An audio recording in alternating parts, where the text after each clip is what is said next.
Yeah, I'll make sure I'm in Lithuania September 16th and 17th. In Poland, it's actually already after the summer break, so kind of Yeah, in England it's the same. I'm going to take crap. time off school, mate. I'm going to take time off college for this Lithuanian tournament. It Yeah, maybe they have sounds to. like some good stuff. Maybe they have to think about making it during the summer break. That maybe people from other countries could actually come. That would be cool, though. That was like a soft burn right there.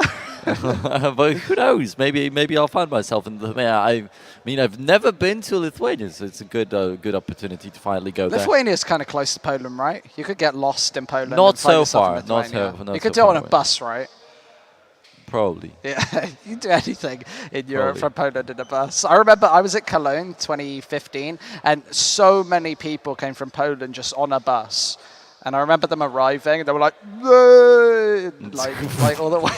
That sounds like a someone Polish. That was Polish. That was Poland CS. They were all supporting Virtus Pro, man. I can definitely see where you're going. But that sounds so Polish. Crap, you're so good. But yeah, like I kind of feel bad for them because still, yeah, the fact that you can go there with a bus doesn't mean that you should torture yourself for like countless hours because it does take a little bit of time. For me, to take a train ride here to Hamburg, it would take 18 hours non-stop ride. So. Really? Oh, dang. So yeah, you can, but it isn't really preferable.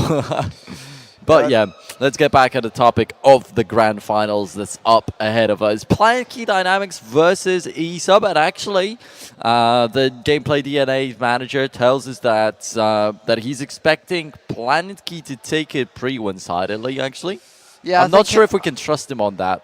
I think that a lot of people in the arena today are feeling that way, that Planetkey, yeah, obviously they've got the home crowd, obviously, as well. They're really the most regimented team. They probably are the best team. But 2 hours ago... You're about to throw the spoiler in. No. But 2 hours ago, you said, yeah, a lot of people in the arena feel like eSuba will not win anything. And now they're in the grand finals from the upper brackets. Yeah, but then we saw Gameplay DNA play, and we realized that maybe they will win something. However, Lithuania really not coming up trumps in this tournament. Both teams dropping out before those. I had some high hopes. I'm sad. Actually. Yeah, I had some high hopes as well for both Gameplay DNA and Playing Ducks, but neither of them making this final here today. Unfortunate. Me, I had high hopes in terms of the tournament for Playing Ducks. And not necessarily about Gameplay DNA, but Gameplay DNA turned out to be a bunch of cool guys, so I'm also satisfied on that field. But I think they're good regardless, both of them actually get the same amount of prize money, and that's just third and fourth place spot, and it doesn't really matter. Now is the battle for glory. The trophy that you can actually see on your screens in the upper right corner, and of course the biggest chunk of prize money along the lines of €2,000, plus also a lot of the travel expenses are covered by the travel package provided by ELC Gaming, plus you get to hang out with all these amazing people right here, and we're going to get an after party too. You are right. You do get to chill out with me. You do get to have a lot of fun here today. Yeah, I mean, I finally got to meet Willie again. What's that supposed to mean? Willie's the admin. Oh, see, all right, okay, all right. I didn't know what you were on about there. Either way, here's the shield that we were talking about earlier, and it's looking pretty nice, isn't it? Yeah, it is nice, and I'm always like. Always have to chime in about how, because maybe it's not so visible like when the camera's fixed on the stage or on us right here, if it's not like the general view on the entire garage, but basically the entire tournament is organized on a big mobile esports arena truck. It's a huge American truck, actually, brought over from America. Do you know how much this truck is worth? Is it worth Oh, man, you would have to see. It probably was worth quite a bit. And apparently it's the same truck that Optimus Prime is, but it's obviously different colors. Really? Yeah. It's like the same type of truck? That's what I've been told. It's the same type of truck. It's not Transformers memorabilia. Yeah, probably it's not a Transformer. At least I remember Leon telling me, like, at least we're still waiting for her to transform. Okay. He's always quick with the punchline, isn't he? Either way, we've got a great best of three coming up. It's the only best of three that we've seen all tournament. Obviously, it's been best of ones from start to finish, each of the group stages being the same same format, but all best of ones. We've only seen best of ones today as well, but finally, we will see a best of 3. Yeah, it is going to finally be a best of 3, as you're saying. So finally, we get to see a different map in the nuke, and also, also I think that that the gameplay DNA's manager said is that he probably expects a little bit more one-sided score lines. Overall, I don't want to agree or disagree with that, but what I want to touch on is that definitely there's going to be a lot more stuff happening. There's going to be a chance for a team that loses 14-16 to get right back at the other guys because there will be the second map, possibly their own map pick, where they will prepare themselves much more, or they will be simply calmer, because some teams, when they get into a fresh new matchup, they are still a little bit stressed out, their hands are shaking, but as soon as they get into the second map, they calm themselves down, and it's a very cliche scenario that teams lose the first map and they win 2-1 in the entire best of 3. It's all about having a little bit more space to play with. I know that you did a 2-minute segment there, but all I was thinking through the whole time you were talking was no nuke. What? No nuke. We're gonna have to cast a map that isn't nuke. I'm really excited, to be honest. I want to see some overpass. I want to see some mirage. I want to see a variety in this map. I want to see 2 nukes. You do? Please, no. All right, anyway, the stage is ready with the pre-game interviews, so let's just throw it over there as we should be getting into the grand finals finally. Thank you very much, guys. Look, we've had a great tournament. We're now here at the finals with eSuba and Planetkey Dynamics. It's been a while since eSuba's been on stage. Are you guys need time to warm up, or do you think you're going to come out and take a quick 1-0? Yeah, I think we are maybe a little bit tired and we need a little bit warm up, but we are ready to fight. Cool. How about you guys? Are you tired at all after your recent match? No, not really. We also want to win the tournament and we are ready. Okay, so you think you're going to win? I think so, yes. All right. The other teams actually have said that they think they're going to win too, but you won last time, so what do you think? We're going to smash them. You're going to smash them. Ah, there we go. Strong words. Okay. You going to get the first kill? Yes, of course. What about you? Who's going to get the first kill on your team? I don't know. Maybe me. I don't know. You don't know yet? All right. Well, there we go. All right, guys. Well, good luck, and I hope we have a great final. Good luck. Good luck. That's about it. And look, I just can't wait to get into the action. So back to the desk. Yeah, I'm definitely looking forward to a great final as well. I'm on a close final, and I just want to see some great Counter-Strike. I want to see some close maps. I think that we probably, out of the potential 3 that we've got coming up, we'll probably see something close. eSuba have taken all of their games to at least 30 rounds, at least. One of them went to 35 as well, so straight into overtime. eSuba have played some really long series today, but they have a long break. Yeah, that's the thing. I've been mentioning the break as that kind of benefit of going through the upper brackets, but it's actually Kaparza who says that they're a little bit tired, and now they need a little bit of warm-up. And on the other hand, Planetkey, they just played a match too, and they're like, yeah, we're warmed up because we just played, and he says that we're not tired, we're going to smash them. So. Yeah, well, there's definitely a silver lining to either side. If you haven't been playing, you have had to be in and around the studio throughout the day, so you haven't had a chance to go back to a hotel and go to bed for a bit, actually catch 40 winks. You haven't had the opportunity to do that. However, the people on stage are still warm. They're really looking to just run forth and take this better 3 by the horns. Yeah, and I'm used to, when I'm at LAN tournaments, especially the Polish ones, I'm used to a lot of delays forced by the players because they want to warm up for 3 hours or whatever, and they're talking that they're still having some issues, or one guy just goes for a 5-kilometer walk and never comes back. Wait a minute, casters! Stop!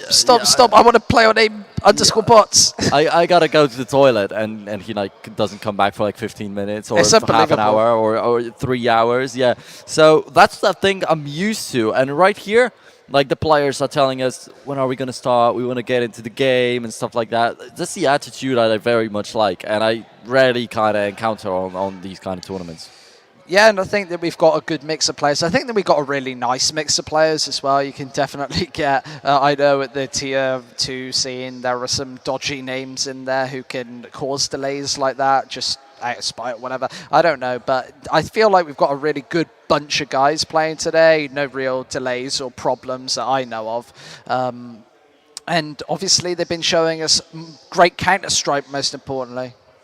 Yeah, that's definitely good. And as we said, like, we're not even gonna get to see any real trash talk because everybody likes each other and stuff like that. So it's good to see these players that they're motivated, they're really happy with what they're doing right here, they're not causing any problems, and they also like each other very much. So I'm guessing that the party after the entire thing is gonna be real good. Am I invited to a party? I don't know, ask them. I don't know. I don't know who's having a party, what's having a party, but I'm definitely up for partying tonight. All right, so we've got us around after this matchup. But yeah, for everybody that wants to also take part in the after party, you have to regret that you didn't come here, because if you maybe watched the last week's broadcast, I was actually telling everybody that it's amazing in here in the Big Betty Garage in Hamburg, and that you should definitely get your tickets. And right now, there's not going to be such an opportunity so soon anymore for a LAN final right here at the Big Betty Garage at DLC Gaming Studios. So you're going to have to wait a little bit longer, but every single time we have LAN finals, we have some open space for the audience. You can always come here. So if you live like in Germany or in the near vicinity of Hamburg, you can definitely come. Or if you live even further away, then there's also if you live in the UK as well. I took a plane here, obviously, so I took it's a not plane impossible. from Poland, so it's also not impossible. Like, these guys took a plane from Lithuania or Czech Republic and stuff, and they also are having no problems. To be honest, I think it's a really good day out. I think visiting a LAN is one of the best things you can do. By really, like, the viewer interaction in CS is great. Especially, like, I think I might be going to Krakow. Are you going to Krakow in Poland for the major? Oh yeah, I love how foreign people say Polish names. And oh, how's it pronounced? It's called. It's gonna blow your mind, but it's Kraków. Kraków. Yeah. Oh, that was actually quite close, but Krakow. Unbelievable! You're actually bullying me on the test. This is caught a camera, you do know. We are live. Bullying the British guy. Krakow. Either way, so let's talk about some Counter-Strike. We've got a rematch of the earlier best of one that we saw on Nova Pass, I think. It was Planetkey Dynamics versus eSuba. What are you thinking about this matchup? I don't know, like, kind of the gameplay's guy kind of messed with my mind. Him saying, I don't know if we should actually quote him on that, but he said like 16-5, 16-7. He says that it's going to be 2-0 and in a pretty clean sweep. And I didn't think that way. I thought that if we're going to get to the Grand Finals, it's going to be very evened out. And also, like, kind of Caparzo reassures me in that interview before the match. Him saying that he's pretty confident. They just need a tiny bit of time to get themselves warmed up, to get themselves to the form that they were in when they actually took down Planetkey Dynamics. So, yes, it might be possible for Planetkey to maybe take it 2-0, but I'd much rather take into account the possibility of a 2-1, and I'm going to bet it on Planetkey Dynamics. But I'm not sure. I'm not going to be surprised if eSuba actually win it. But I'm thinking 2-1 Planetkey. Wow, you're really not committing to a prediction today, are you? You really don't want to go to never commit. Either way, we have obviously got a great best of 3 coming up, and lots of back and forth play is really what I want. I don't know what the maps are quite going to be yet. I know that we wouldn't be surprised to see a nuke, since none of the teams here have it as a permaban. A lot of teams fancy themselves on it as well. I know that Playing Ducks, who were observing this game, said that they wouldn't be surprised if Overpass would be thrown into the mix again. So we would be seeing the same sort of 3 maps recycled in and out round about this whole game. We've only seen 3 maps today: Nuke, Overpass, Mirage. And Mirage once, yeah. So and Nuke has been 3 times, Overpass just the once, Mirage just the once. Yeah. So now we will see the teams on a wider variety of maps, unless it's in those 3 maps again. In theory. We definitely should see them. We definitely should see perhaps a Cache come up. I don't know about these teams. I do want a Cobblestone. I want a Cache. I want a Mirage. I want a few different maps. I want a bit of variety coming into this Grand Final. If we have a look at the bracket that's just come up on your screen, we're obviously through to the Grand Final. Planned it 21... 100 CET. I don't know what the time is actually. In here, it's like a vacuum. It's like white noise, white space, and it's 10:15 apparently. So we're not running that too. We're not actually running that late at all. We're doing really good. But if we have a quick recap of these games today, do you want to take us through the first match? Yeah, it's actually Planetkey Dynamics playing against Gameplay DNA, beating them 16-8, and kind of going out of order with a little bit of a fun fact. Gameplay DNA are a Lithuanian team, Playing Ducks are a Lithuanian team, and both of them lost 8-16 actually to the same team, Planetkey Dynamics. Seems like it doesn't make a difference to them who they play against. It's always going to be 16-8. Yeah, Planetkey have had some really decisive score lines, obviously, today. And it looks like we are going to see some cash to start us off. So a great variety of maps straight off the bat. If we've got the map veto, I would definitely love to have a chat about that. But if we go through Planetkey's further matches, they lost against eSuba in overtime. It was a 19-17. That was a very close overpass game. Yeah, this far the only overtime also. Yeah, was it the only overtime in the whole tournament, do you reckon? In the group stage, I also don't think that we had one. I'm quite sure that we had some very long matches in the previous tournament, and maybe there was like one match with overtimes in the entire group stage. But overall, we didn't see so many of them. Welcome to the grand finals in Planetkey Dynamics versus eSuba. It's the knife round.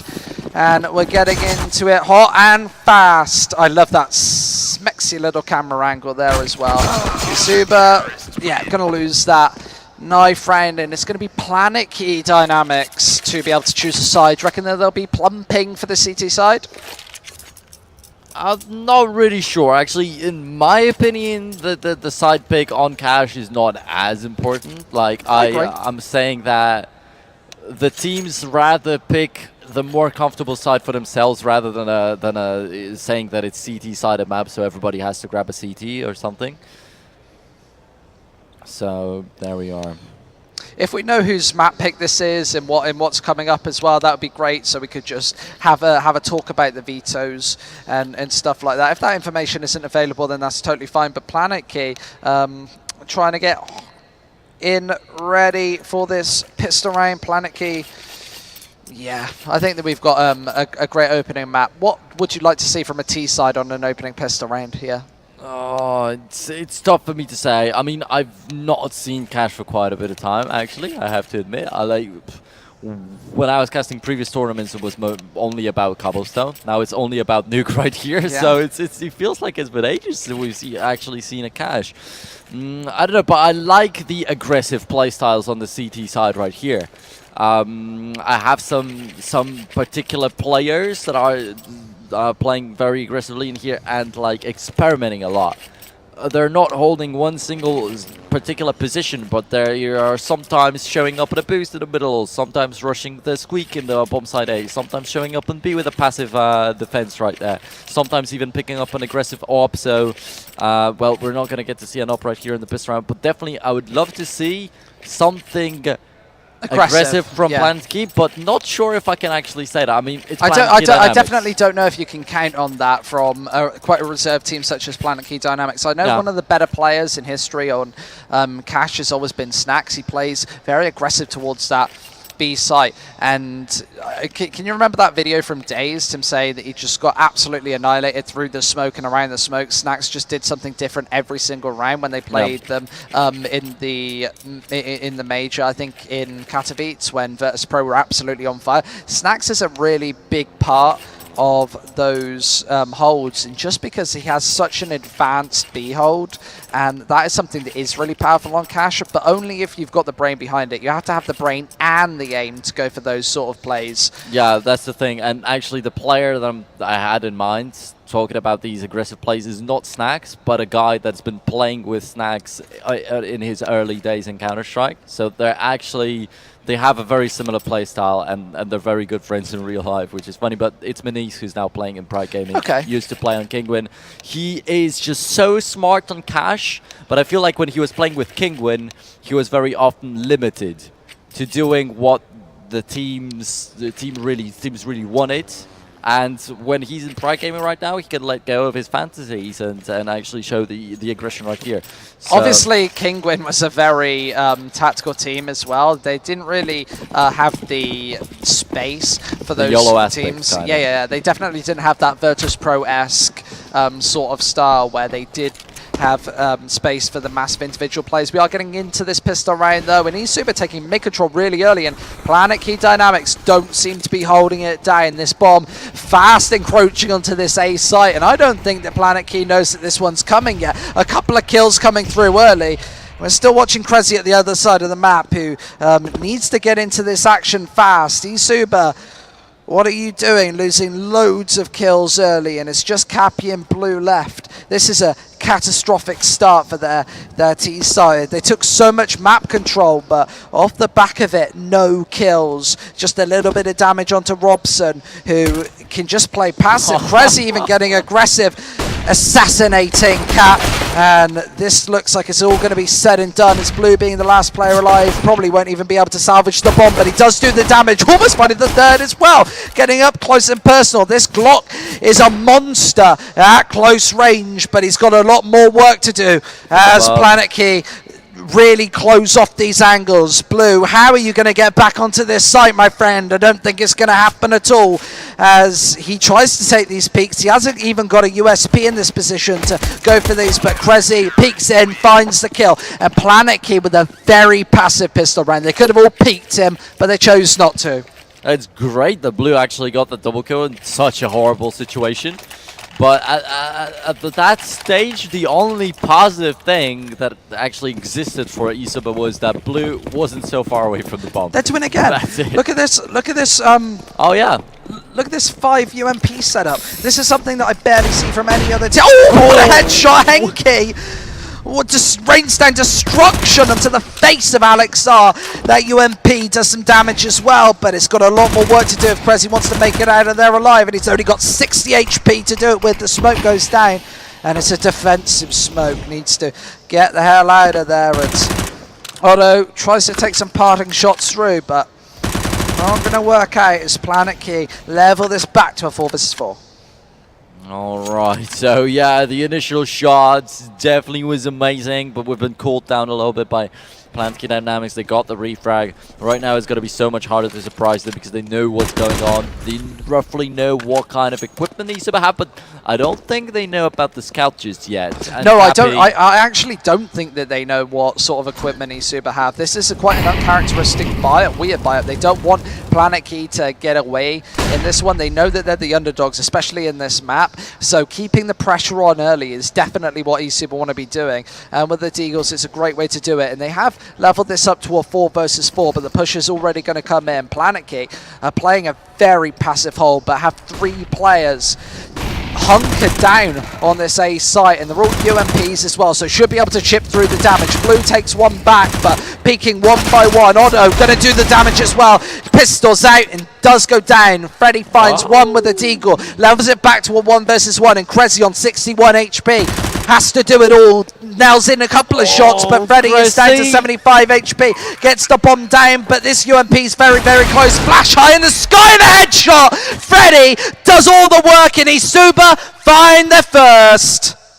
So quickly, so very quickly, they found this first round, and yeah, it's just, I don't think it's a good idea at all to go for these 5 UMPs. It worked out for them against playing Ducks, yeah, that's fine, but it's just not worth taking the risk. Right now, eSuba will have regained the momentum a little bit, and look at this buy again. It's such a scatty buy. Neither of these teams wanted to give up the initial advantage. Yeah, but Planetkey kind of gave it up somehow. So, yeah. What I want to say right there is in this 1v1 situation, Krezi was not the favorite by far. But he was taking his time for so long. When the guy was planting the bomb, he could have just run him down. When the guy was throwing the flashbang, he was not looking the right way at all. So there was another hole where he could have squeezed his bullets through. But Freddy, he caught so much time for free from Planetkey Dynamics' last player, Krezi, that it's just awkward to see that it's possible in the grand finals of this tournament. Yeah, and those are big stage plays. It's obviously lots of money on the line, and eSuba. And a 4 versus 4 need to actually regain some control of this game, but this round is all to play for. A couple of rifles on the eSuba side, so I definitely think that they do hold the advantage in this 4 versus 4, and Cappy is encroaching out of Squeaky. Needs to move kind of fast, I think, as his teammates coming through main as well. Needs some support. Occo does nail a one-bulleter straight to the dome of Robson. Modo does peek back with one, but gets traded straight out. Krezi needs to find this A site pretty soon and does find one, but this flash needs to leave his hands pretty soon, and it's not going to happen. Alex, with a 5-7 in hand, needs to encroach onto this site pretty fast. Does find the first as well. Henky G, oh, another headshot! Clutch after clutch, time after time, back and forth. Planetkey are back in this. Yeah, with the 2v1 with the bomb planted, I actually already expected eSuba to calm this situation down, to take this round home, but take a look at that. And AK got saved up. He's going to buy up an M4 for one of his teammates. They're actually going to get serious right now for sure, but also the bomb was planted by eSuba. However, yeah, just taking a look at their economy, it's not quite there, but they're going for it. Nobody's going to stop at all. Everybody's just giving it their best, and the question is, can eSuba pull it off again? Definitely getting a good headshot from Henky G with the deagle once again would be an amazing situation, but this time he's playing with no deagle. It's Blue and Caparza that they have to rely on. I think they're on cash as well. The way that the CT side can run away with it is with the economy. If they have a full buy and about 5,000 saved into their bank, they can definitely run away with a game like this. And that's what eSuba try and prevent from forcing so much. And so far it is working out for them, but if they lose this one, they're going to be pretty far behind. They're going to be 3-1 down, they're going to have to be forced to eco, so 4-1 down, and then it's all to play for as of then when they actually get the further buy up. And I don't even know if they'll have an AWP into that one. Krezi with the UMP, missing a lot of shots, hitting the follow-up one, but Occo's going to come back and salvage the UMP back in his favour. Playing very, very close is Alex R, and he has got an AK-47, catches him trying to boost through, double headshot, drops the bomb as well, oh, triple! Drops them all, and Freddy needs to get back into this bomb site, and that's not going to happen. As Alex drops a Molotov straight into the feet, and how is Freddy going to get back onto this bomb and get into this bomb site? Planetkey dropping an absolute stinker in the 4th round. Yeah, I can't believe how he grinded out that last kill out there on Blue. It definitely should not have been a headshot. You should have actually delivered a little bit of that damage to him, but it should have been enough time for Blue to escape it. But unluckily enough for himself, it was an HSE, and he instantly died. Freddy with 10 seconds remaining, he's going to try to save up whatever he will be able to, won't he? But he doesn't even have a Kevlar out there, so it's just a pure AK-47. It's not so much. 3-1 in favor of Planetkey. eSuba just forced, so they're not going to have a good economy, and this time they didn't even get a bomb plant.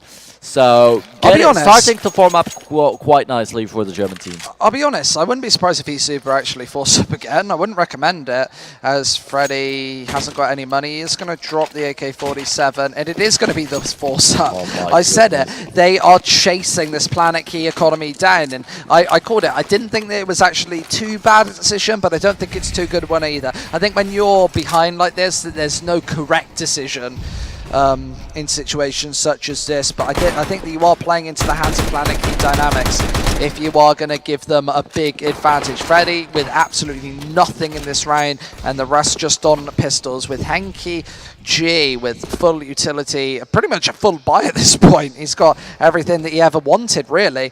Have 1 minute 20 on the clock, and eSuba look to be going for an 8-8. Yeah, but I think, I feel like it was kind of forced right here to go for a force buy, because you cannot save up a weapon 2 rounds in a row as a terrorist. It's completely not worth it. And you wouldn't really get anything done with an AK without a Kevlar, so they have to somehow use it, since he already decided to save it up. But right now it's going to be Paulson just picking off Freddy, but he was the decoy. He was just the guy that was supposed to die really easily. He had nothing on his hands. Now it comes down to the rest of the team. There we go, Paulson with an easy kill, and he's saved by his teammate out right after. And either with a finisher on towards Blue. Such a pure round. Wow. And that's going to be 4-1 in favor of Planetkey. Finally, eSuba cannot force anymore. And 5-1. 5-1 to kick off cash by Planetkey Dynamics right here. I'm sure that they're definitely happy with it. that was a destructive defense by Planetkey, not losing anybody, and their money is going to really blossom off the back of that. Otto obviously on 5k. If we can open up that scoreboard just to see how much money they've all got. And, oh no, the push is coming in first. Alex going to spray them all down, quad kill. Krezzy does steal one away, pistols out, and he is going to find that final one. Alex and Krezzy doing everything. But if we have a look at this money now on the side, they've got 10k, 8k on everything. Let's have a look at that spray down again, that 5 kills in very quick succession. Planetkey obliterating this eco, destroying it. Blue the only person doing anything. And Planetkey looking at solidifying some control. 5-1 now, and this is more dominating than the scoreline really reveals, as they've got enough money to buy up into the next 3+ rounds. Committed, they lose them all. Yeah, and Blue only succeeding right there because he jumped up the box. So, yeah, kind of lucky that the enemy was not thinking of spraying a little bit upwards. Anyway, though, Planetkey Dynamics, they're facing a huge chance here. They win this round, it already guarantees them a very good score after the first half. They don't even have to do anything anymore, but of course they will be trying to build it up even further. 1-for-1 to open it up. Oko was able to pick off Dropson before he actually died, so it's not like he died in vain. They're still in the game here. One thing that's interesting is we haven't seen Planetkey actually start on CT side apart from this game, so it's the first time that we've seen it. That Molotov actually going to save Krezzy's life, and the repeat does come in from Freddy, but he's all alone. Nobody to counter it. Krezzy is still in this advantageous position, and he was raining death with that AK just moments ago, so eSuba got to be cautious of mid with Krezzy. He's been playing dynamite Counter-Strike all day. Blue's just... he spotted out Krezzy, plus he heard him all the time because it's not like Krezzy wanted to hide himself, and the guy from the boost peeks at him and he's not able to do anything. That's just sad to look at, and eSuba, they cannot keep up going at this rate if they want to actually win here. Look at this fast rotation though, and Pole's going to be the first to peek. Spots out Blue, takes him down as well. Peek side does some more damage. Henky G returns it. They actually get onto this side off the back of Caps. He's only on 1 HP though, and Henky trying to tap these players down. One more left at quad. Alex in the helmet. Oh, they don't even plant it. eSuba lose it just by the clutches. No kill. But no kill, and imagine how painful that kill would have been. Luckily enough for Henky G, he saved up an AK with a Kevlar and just enough money to buy up the grenades. That way, it's not going to be such a bad round for his team, but still, this is the 6th one for Planetkey Dynamics. They got so close, a good take on this bomb side. Caparzo with just 1 HP, but they got so many kills. And that seemed more like it, since the beginning of the round's been a catastrophe, but the ending was too. Henky G, it's tagged down to 20, but Planetkey, they're looking strong as anything. Going into this matchup, more and more rounds just like being added to their tally. They've still got 5 players alive in this one as well, and they're just playing a default, well, both teams are right now, not giving too much away. Neither of these teams wanting to concede this opening frag. And you see in Connector, I think it's Pulse G, not wanting to actually peek straight onto the drop zone area, and not wanting to concede that first and most crucial kill of the round. We know that eSuba are so good at closing this out when they have these initial engagements. eSuba elected to go for this A site though, and the defense isn't really here this time. To Planetkey don't have a stack. The first kill goes in favor of them regardless, as eSuba, the push comes in thick and fast. Blue is able to take down one, but gets traded out by his teammate. 3v3 now as Caps still haven't got this bomb down. eSuba have to get it down quick, but Henky on the rotate, on the flank, does find the both. Krezzy, being the last player alive, is in an unconventional position in Squeak. He does find the first, knows it's Henky's behind and out of this site, needs to take the 1v1 versus Caps as well. However, he is playing it very timidly behind quad, just waiting on his teammate, trying to establish a crossfire. There's the nade, but it isn't going to connect. It's nowhere near. The Molotov going to force Cappy out, and he is going to find the headshot. Cappy looking strong.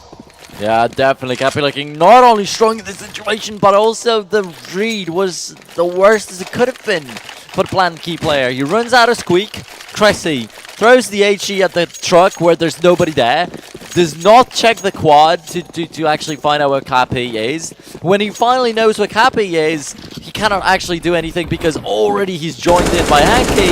And overall, Hanky coming in from behind and getting a double kill right there from bomb side, being up towards Struck area was amazing. So this is a really crucial round. They're going for a cheeky boost over the smoke, and the all-can-see stuff does take the tag through. That could have easily been a kill out onto Freddy and Foe.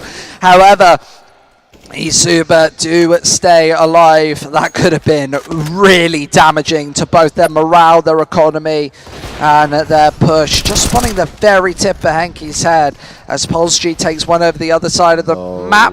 eSuba really cut down early. That smoke even dropping cuts blue out of this site, and how are they going to get back into main without a flash? Planetkey have taken so much map control early. There's even the re-smoke. Planetkey are keeping this A main area with everything that they've got, so eSuba can't go for one of these A site takes, and that's definitely what they want to be doing right now with Caps in Squeaky. And as the molly dissipates, definitely needs to be taking the initial engagement onto Otto. There's the Molotov out, gives away his position. However, Otto is snug as a bug in a rug, hiding all away, safe and sound. Needs to fight his way out of this position though. Pulse does go down. Otto maybe the next to fall, and yeah, he gets submerged and swamped by the eSuba side, who now decide to attack this A site, and it's done convincingly as they take the kills extremely decisively. Krezi has 1 out of 4, but he's still got a mountain to climb if he wants to come back in this one, and with Henke on top as well, just electing to save the AWP. Oh man, it seems so, but it could have been so good for Planetkey Dynamics. I was already starting to think that, oh come on, this is going to be reset on eSuba, but they pulled it off so well. And also Planetkey were a little bit unlucky. After the first kill from Polsky was so important, they took control of this main, as you said. But then he's tossed in an HE that almost killed Freddy, but exploded just around the corner, so he didn't even receive a single point of damage from it. And then it was so completely unlucky from Otto that... Oh, Cress's position's given away now. He does get taken down as well. That's really crucial. Planetkey Dynamics isn't given the option to save that AWP, and they really needed it. I think that they would have gone for a buy in this situation. They would have dropped it to Alex, who's got no money, and they would have brought up rifles around it, and that would have been a decent footing into this round, but they've lost it at this point. And eSuba definitely have a chance to get onto an acceptable scoreline on the T side of cash. Yeah, this is extremely painful that he had to lose this AWP. But now, there's another chance for Henke to spend some more damage, and Alex R is also going to fall. And quick losses on Planetkey's side, and eSuba are looking to quickly even the things out. 6-1 looks very bad. Oh my goodness, but all of a sudden, it's about to be 6-4, and eSuba are not stopping yet. Yeah, they're looking like they're firing all cylinders in, especially Cappy. Even with the rifle. Even with the rifle. As he's probably going to get a quad kill here without his weapon of choice, and they're all headshots as well. Cappy looking on point. He's been giving us some mouthy interviews all day. That's what I love to see, but I want to see him frag in the final, and right now we're seeing that. Yeah, for sure.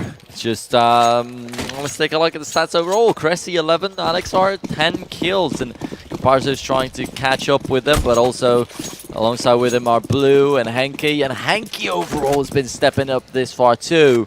And I feel like Caparzo and Aka were performing throughout the day. Henke's stepping up right now. Freddy was a beast. And now everything starts to align for eSuba. Everybody starts to do things. But then I think that's one of the entry requirements for eSuba to get into this series, is they need those players that you just mentioned firing on all cylinders. I think that you need Freddy doing a lot of work. Cappy as well needs to be the carry, needs to be at the top of the scoreboard, and I think that you just need some supporting fire from the other 3 members. However, Planetkey, they've got 5 members as well who can definitely do a lot of damage. That's a big problem for eSuba too, because Planetkey this far, on the contrary to all the other teams, have proven very consistent throughout the tournament. Yeah, obviously they've taken, I don't know if they've even dropped a single map in this, like in this whole tournament barely. They've perhaps, I think that they've only dropped the 1. However, eSuba trying to make their way. Hey, that was actually a slight fake. Cappy is going to take the aggression towards the A site, and he's been so consistent in finding these entries, but Pulse, he's in a very compromising position. Great trigger discipline. One, look at the second as well. That smoke's not in his favour, and he doesn't take the second. Cappy going to be right there on the fragging, and Robson's on 7 HP, so nothing he can do apart from save. Paul G, it's so rarely that nobody checks this position. Very often the T players, even before walking out of the main, are going to take care of that boost on bomb site A.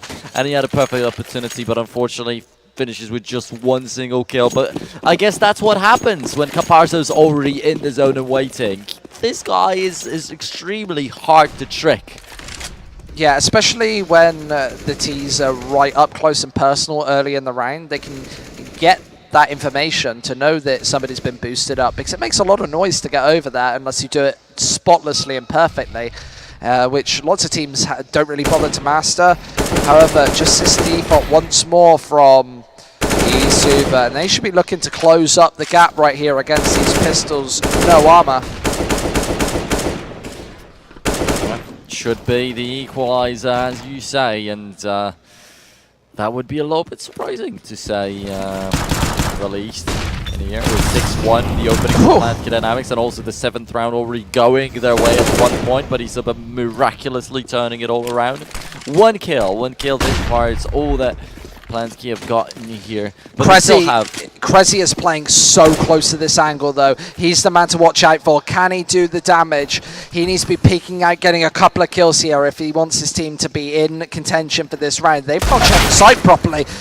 He does miss the shot, and it is going to punish. Yeah, that's very unlucky.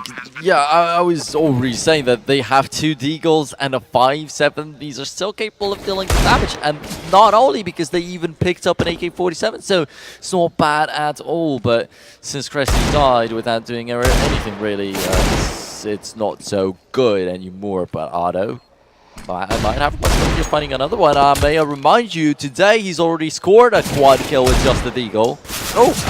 See you later, shoulder.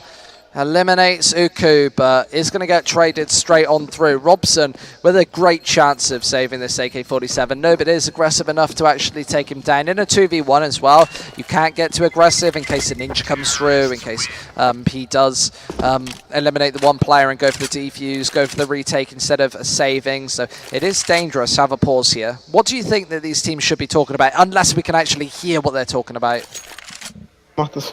Oh, yeah, we can actually hear it. I think that this is the Planetkey side of things. Du darfst nicht zu durchpushen. Das war das erste Mal, ja, es war nur, ja, allgemein. Das erste Mal. Ist egal. Very ist egal, wie German. oft. Mach's einfach nicht mehr, geh höchstens in den Garten. Außer es ist irgendwie Explode, dann kannst du ja nach hinten gehen oder so. Oder wenn du irgendwie T-Base Event... Ja, dann Ja-Spieler müssen wir reden. Wenn ihr nicht redet... Ja, ich hab doch gesagt, was ich hole. Ja, dann go, mach go. I think we're talking about the ending of the previous round. Like, where should we have gone? Dann kurz eine Taktik und dann ist vorbei. They're trying to correct their mistakes on the fly, and that can definitely prove to be dangerous or prove to be really deadly for the opposite team as well.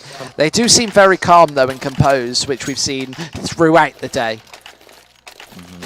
All right, so let's see if eSuba can actually keep it up. 6-6, so we're kind of starting anew. But it's already the very ending of the first half, and everything depends on these up-and-coming 3 rounds. It might even be 9-6 in favor of eSuba. That would be 8 rounds in a row, if I'm not mistaken, taken by these people. Yeah, it would be definitely very dangerous. Planetkey to... Oh, Freddy! Disgusting! Straight through the door. Poles definitely wasn't counting on that. And this is a gun round as well. And he's even doing more damage. Gets refragged on. All of these kills without vision right now as Odu returns fire decisively. And eSuba, they're actually deciding to go for this B site instead. But the rotation, it's already coming in. Here are the Molotovs. And... eSuba haven't taken control as towards B just yet. And Planetkey, they've got a really good default to punish eSuba's lack of map control towards the B side of things. They are rotating up, boosting through vents. But is Robson going to know this? He's looking and he does fire. Hits the headshot right between the eyes. Henke drops before he sees what's coming. And Planetkey, they've got a great default setup to neutralize this B push, which is ever coming closer to the B site. Orko, the next to fall. Alex right in with a shot of getting a lovely little double onto Blue, who moves into this B site. He has got the bomb hoisted to his back, but with only 20 seconds left, is there really much he can do against 4 different Planetkey Dynamics players who are playing so passively and so quietly right now? Alex finds that final scope, shoots the bullet straight into the hip of Blue, finds that final kill, and Planetkey take the lead once more. It feels like it's been a little bit of time since they last got around for themselves, right? But if they can just keep it up, it's all about getting that 9-6 in my opinion. If eSuba were to get like 8-7 right now, it's not going to make such a big difference, but the 9-6 gives you actually a real edge, a real distinction between you and the enemy team. And then if you win the look at this boost, look at this boost. Krezzy getting aggressive onto mid, and this is something that we haven't seen from Planetkey just yet. Freddy, the boost does actually not come to fruition as that smoke dissipates just in time. The Molotov comes through and burns Robson alive. The smoke, the re-smoke goes down, but Planetkey aren't in a position to punish this one. Krezzy hasn't got any teammates left over towards mid, and Planetkey need to re-evaluate their defense. Yeah, it's a little bit lucky. I mean, after all, at least Krezzy managed to pick up an incendiary as his teammate died in the connector, right? So there's always some positives in all that, but Krezzy is going to have some big problems here if the terrorists indeed decide to walk into that bomb site A. And yes, they decided to rotate over. They still have more people here than on bomb site B, but is it going to be enough against 5 terrorists? They would have to make some huge mistakes in order to make it work. Yeah, I'm not sure that this is going to come in at all. Krezzy is playing a very advanced position. Cappy might have the shot on lockdown. He doesn't. Moves his attention towards Squeaky. All 3 players are here for the CT side as one does drop. Krezzy's the next to 4. Otto's position hasn't quite been neutralized. 1 versus 3, but the smokes are up, and with only 15 seconds left, Henke has got a plan outside of this site, and he's not actually going to go for it. Freddy instead peeks. There's the flash, but it doesn't hit its necessary target, and Uku does find that kill. 7-7, back and forth. This is such a scrimmy game. What's quite curious what happened in the previous round is right at the ending you said that there's 15 seconds remaining and the terrorists mollied standard. I mean, okay, maybe they thought that there's a CT right there, but they kind of cut off their own options, which was funny to me. But after all, they were able to pull it out, so I'm not going to blame them. What a shot from Caparzo, and there aren't any good weapons for Planetkey Dynamics. Oh, Christ. Cappy is so fast, and he's got the intuition of a deadly AWPer. Definitely the best superstar AWPer we've seen in this whole tournament so far. Planetkey Dynamics don't seem to have any way of shutting him down. Krezzy has an AWP of his own though, but with this big A-site presence, eSuba could definitely circumnavigate this defense. Oh man, 2 UMPs and Krezzy with that AWP, alright. Doesn't look so bad, but is he going to be able to do enough on his own to allow then the rest of the team to support him? Because before he gets any kills, I think it's rather impossible for Planetkey Dynamics to really do much. Freddy going for that cheeky spray through again, not connecting this time. Unluckily, as both of these teams want the slight and slimmest advantage going into the second half. With only 40 seconds left, they're coming through, but Pulse is playing up close and personal in this smoke. Going to take the aggressive peek on through, but looks very timid. Robson does eliminate that AWP threat. It's Cappy down on towards mid as this push comes in. Otto peeks through as well. This is annihilation. These T's need to get on right now as the headshot does come through. It's Krezzy versus 2. Henke and Freddy need to move on to this site. The bomb does go down and Krezzy doesn't have any intrusive nades to actually get this kill. The HE is not going to rein in because it's not in his pocket at all. Krezzy have 2 and a deadly crossfire to contend with. Up above and towards quad, and I don't think he's going to be able to do this one. Henke closes off the half. eSuba do take it 8-7. And it's kicked off with a 6-1 in favor of Planetkey Dynamics. I don't think we expected that, but I mean, after all, it is eSuba's T side. As I mentioned last time, they just get on this T side as much as is needed, no matter what. So we can't really say if they have a bad or a good T side, because if the enemy plays bad, then they just limit their effort put into the game. It seems like it. Yeah, it definitely does seem that way. This is definitely the first crack showing in the Planetkey CT side. Blue getting aggressive, and he's stuck in this corner now, but the T's know it, taking a couple of shots through, and that was a dirty little crossfire. Henke doing the damage, finds another one, but just misses out onto Alex, who gets assassinated and decimated by Oko. Pulse has to get out of this with a bomb and his life, but 1 versus 3, what can he really be expected to do? Needs to find the round to close up the scoreline for Planetkey Dynamics, deciding to go towards mid instead of actually straight onto one of these sites, and I feel like it's probably going to be Events play with that shutter shot out. I feel like Pulse has so many angles to be in with a chance of finding. He needs to make his way up to the A site now, and it's Cappy here. He's a deadly pistol player, and he's playing in Squeaky as well. The door's open, so Poles definitely could have a shot at knowing that he's in here. Going to plant towards mid though, and this is the best spot that he could definitely go for. Where's the after plant going to be towards? Needs to take down Cappy, does nail a headshot, gets out of there alive as well. Cappy needs to stay alive and just apply pressure from behind. Pulsey, I think he's just going to get taken down, and he is. A nice headshot from Oko to put eSuba in the running to take cash. Overall, great start in this pistol round that snowballed eSuba into a victory, although bomb plant is surely a starting point for Planetkey Dynamics. But then Henke G, I want to point out how him getting a triple kill would have already been too much. But luckily enough, he died after that second. It didn't change a thing, didn't change the outcome because his teammates just took care of it right after. But man, was it awesome to look at.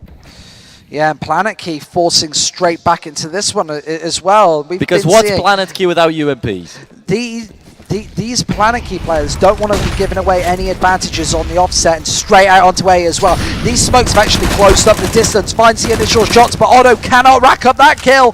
Get that kill fast, mate.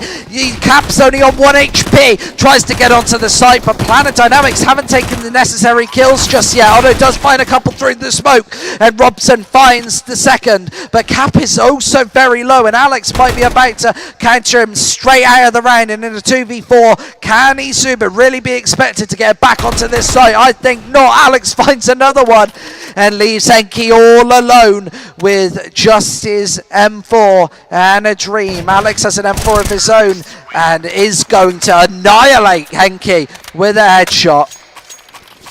What a turn! What a turn of events! I mean, only Otto died this entire round. This is insane, and I'm already laughing when I'm seeing the UAPs on the side of Planetkey Dynamics. But these another force up. They're not giving up. But these guys are just shoving it into my face, winning with 2 UMPs and 3 pistols. And this is really dirty tactics to just hold on to the slimmest of margins for both of these teams, neither of them giving up. Such a closely contested final, and I can't see any other way other than a good 30 rounds, perhaps some overtime. This has been close from the absolute offset, and at 8-9, you've got to be saying that both of these teams, I know that the closing out potential from eSuba isn't quite there, but Planetkey Dynamics has actually found it a little hard as well. I think that eSuba, if they take the lead here, probably will find it difficult to close it out against such a resilient Planetkey side. Oh man, and right now it's tough to say if eSuba will be able to pull it off because they've got a Henke and he can always deliver the headshots with these pistols, so I would not count them out. But logically, finally one of the teams will have to grab a little bit of a bigger advantage, and that's Polsky opening it up, possibly just settling the score for if only just a round, because next up eSuba would have to eco, right? So let's see if they can continue on to take over one of the bomb sites, to get the bomb planted. That's where it will get a little bit calmer for them. There's definitely no buying up after this one for eSuba. They've got to go for these ecos, and Alex are going to decimate that B push. And remember that eSuba don't know that the push is towards A until that bomb went down, and they have nothing in this round, no chance of the retake, and Alex R is in such a compromising position as well. I don't think eSuba are even going to be able to get any kills here. Alex R does take some damage, but deals a kill and response, and Uku, he's got T's facing down every side of him, and Krezi should be able to nail this shot. Planetkey Dynamics just closing in on him. There is one Deeg, but shouldn't be able to do much more, as Planetkey once again closes scoreline. Yeah, this is just funny. They started off with 6-1 at some point. eSuba even the things out, and they even got ahead right now. Planetkey finally managing to turn around back again, and finally to probably get the advantage for themselves, because these matches today have been so crazy. I'm a little bit too afraid to say that a round with USPs is a default plus for eSuba. They're always going to put up a fight, but there is Planetkey with a back 10 spray down, although he quickly runs out of bullets. And there are 2 kills for the CTs, but these 2 kills will not be so vital. One of the Diamond was a Mac 10, and the other guy, alright, they have to at some point take the last, but just take a look at the economy already. 8,000, alright, Polsky's going to have to spend that money, but nearly 8,000 on Robson, and Alex are also going for the AWP, and still having 5,000 left. That's a lot. Yeah, they've got a decent round buffer. Planetkey are going to have 2 buys before they are forced to go for the eco, and this is a real problem for eSuba. Playing the sandbags position over this smoke as well. eSuba going for it this time and actually working out. Cappy deciding to take matters into his own hands, finding that initial pick, and eSuba with great mid presence is actually going to shut this push down on the initial. On the start, Freddy going to peek in as well. Seems like everybody from eSuba wants a piece of the action. Robson and Alex are. These 2 guys must be feeling completely helpless, but it's very important for Alex to try and conceal that AWP until the very end, because if Caparzo gets it, it's going to be bad, and it's delivered straight into Caparzo's hands. So Cappy, easy kill, easy, nice weapon picked up for him, and now is where it gets tough, actually. Alright, Planetkey, you're not done yet! Perfect trigger discipline from Robson, who finds himself in a 1 versus 3, but the bomb is a million miles away, and he's got a lot of shots to find before he gets there, but he does find one. Henke drops a 1 versus 2 in doable now within actual territory that they could take. The bomb is only a couple of meters away at this point. However, a dangerous and deadly crossfire from eSuba has been established. Robson, the Penta star, with definitely a chance, but Cappy does nail the AWP nose scope. 10-10 is eSuba took another one. Oh man, at the end of the day it wasn't possible, but that's a good effort. But right there, it's good to see them still fight. I'm a little bit disappointed by the AWP being given over to the enemy team so easily, but they still have enough money to go for another 4 buy, and they put up a huge fight, so they know that they can be stronger than eSuba. They just have to find a way of making it more reliable. They have to make it longer, because right now, if they don't pick up a big winning streak, it's going to be real tough. eSuba are so good at closing out these tough situations. Wow, Alex R finds that initial pick. Blue. Oh, does find the fadeaway headshot as well. Drops the bomb, needs another one, but he doesn't get it. Traded out by Robson, who's had such star impact. Uku does trade back one straight through the door, but Robson's very, very low, and he's changed up his position. A big thorn in eSuba's side.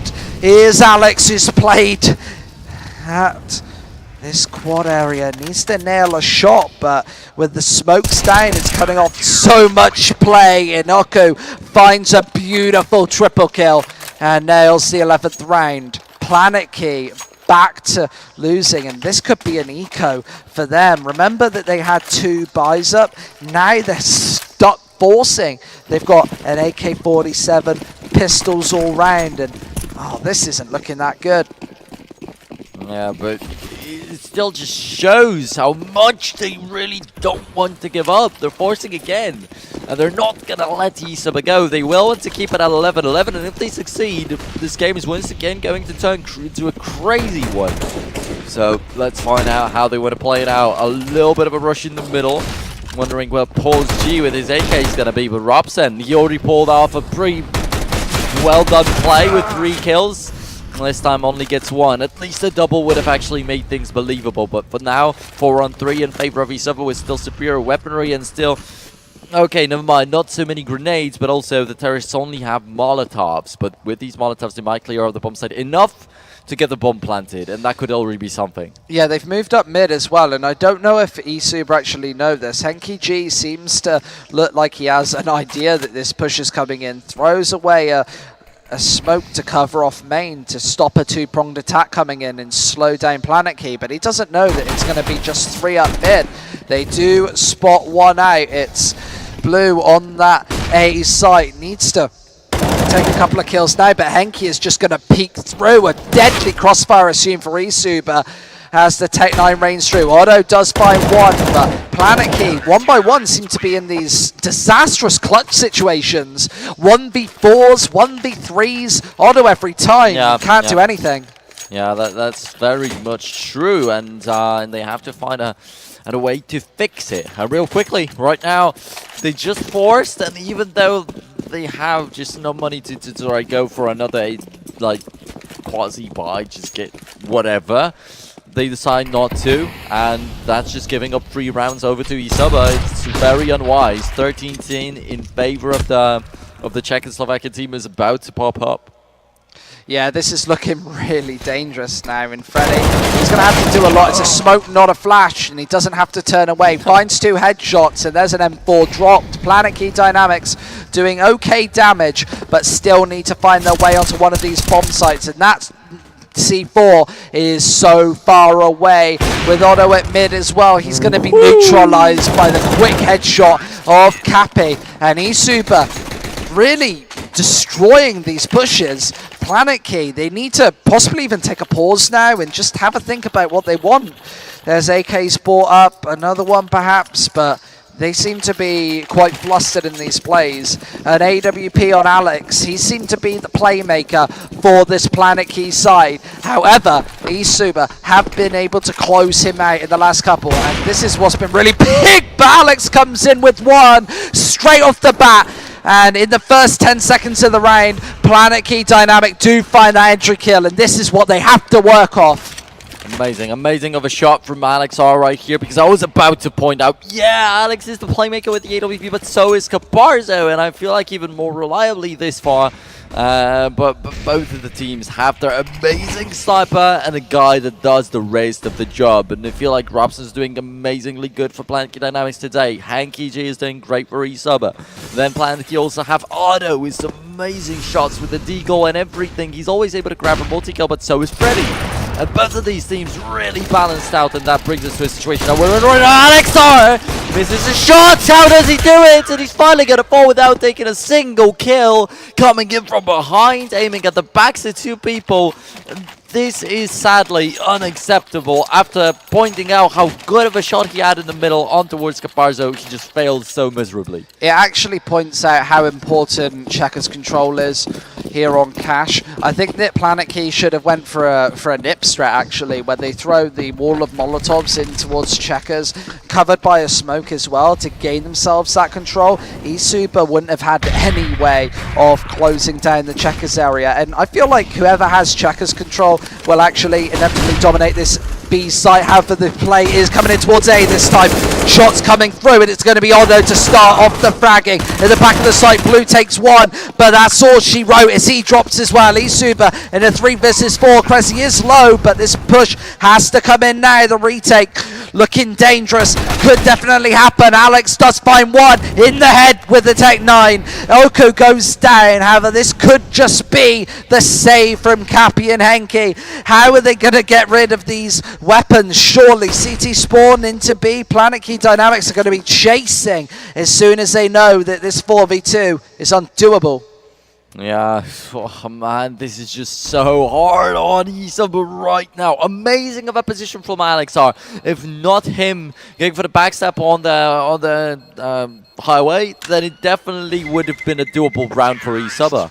I want to talk about that Checkers control as well, just a little bit longer. Sure, go ahead. from eSuba. They decided that they were a couple of men down, so instead of playing on the B site, they instead decided to get aggressive using the T-smokes to get right in their face. And as I said before, I would like to see Planetkey Dynamics save a couple of those Molotovs. If they knew that they were going to B, they should throw 2 or 3 Molotovs down to outside vents, middle of checkers, and back box as well, to flush the eSuba side out. And that could be one of the things that really prevent them from winning this match. Oko does find one. It's Otto just peeking out with no assistance at all. Alex finds one through the smoke, but Oko going to do all the damage.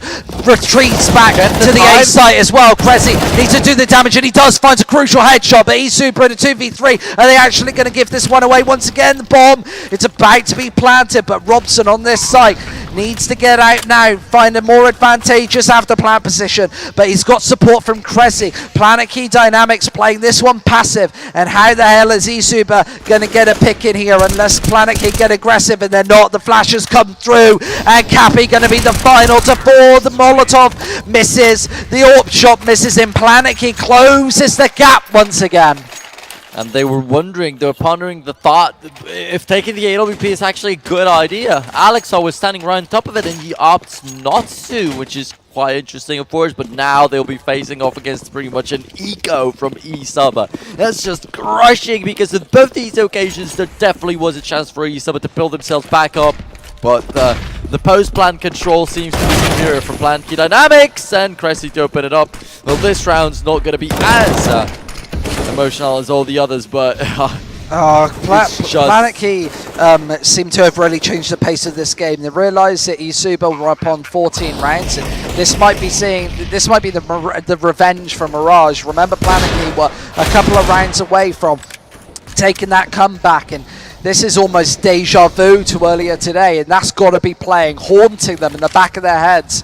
However, these Deagles are possibly not going to do much damage in this one, so it's only a HP game at this point, as Planetkey Dynamics going to take the 13th. It's going to be 13-14, as eSuba just trying to whittle down a little more HP. Freddy being the last player alive, probably just going to back off with the Deagle or try and save a AK or something like that. But as I said, when you have a game that is so reminiscent of this one just a couple of hours ago, it's got to be playing on your mind that it could happen again.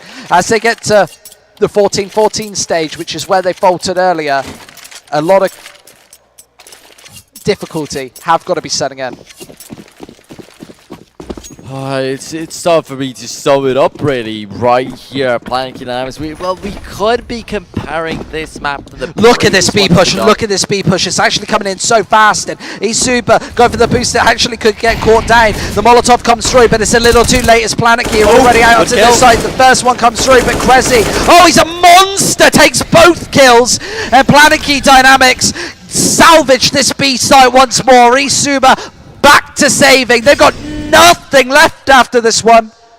14-14, that's gonna be, and a good shot from Caparzo. He never fails on these situations, but this time he's not defending his sides. He's just fighting for his life in order to have the AWP for the up-and-coming round that's gonna be so crucial to the outcome of possibly the entire series, because we don't actually know necessarily whose map pick this is, because we never got to look at the veto, but this might just as well be where eSuba lose all their faith. But Freddy also with a good kill, and yeah, they hold on to these weapons so nicely. They also deliver a little bit of damage to Planetkey Dynamics, just trying to like the damage at this point isn't actually going to matter. If we have a look at the Planetkey Dynamics money, they've got so much they can buy into the next two, regardless. I know that it might play on their mind a little bit, but even if Planetkey lose this one, it's not going to pan out in eSuba's favour on the money front.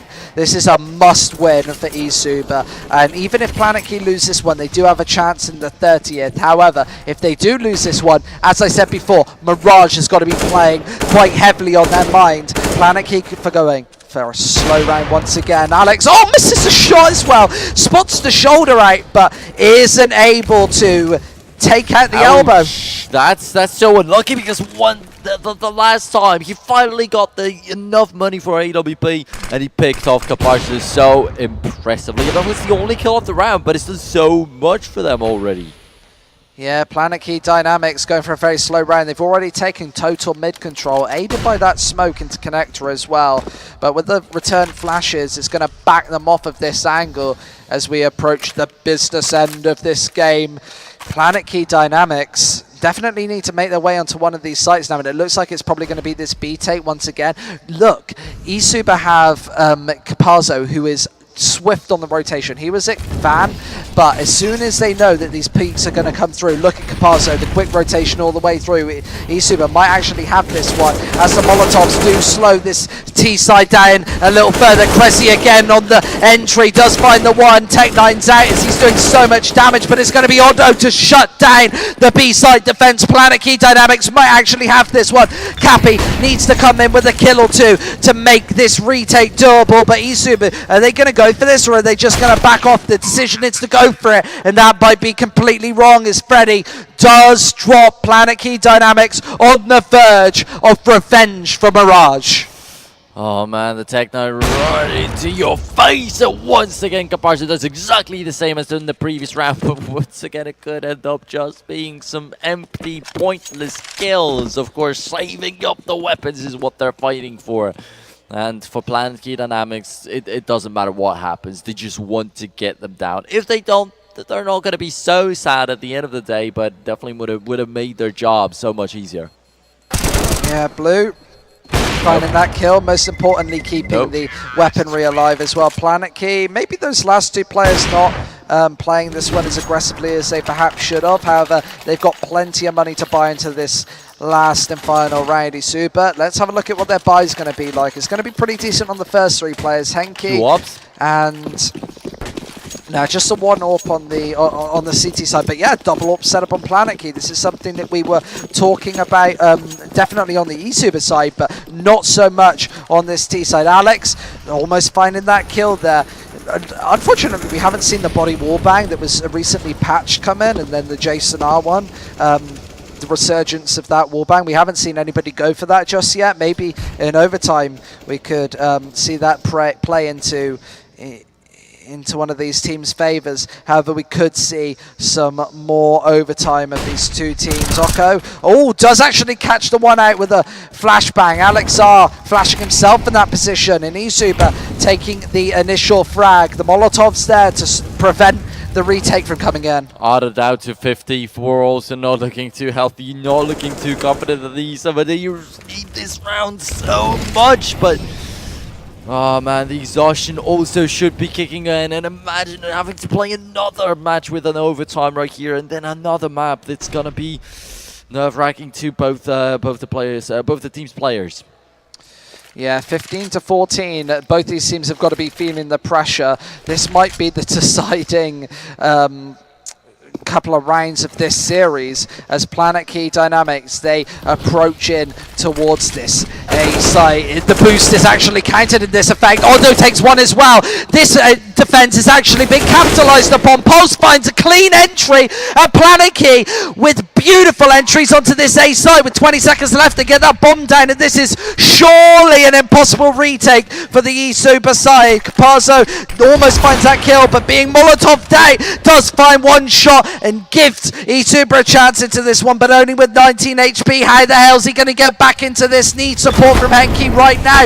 A disastrous crossfire does peek right in, but one burns alive as Henki do find one more as Henki gets onto this site. Oh, the crossfire's too much, and Planetkey 16-14. We're going to be seeing cash go to them.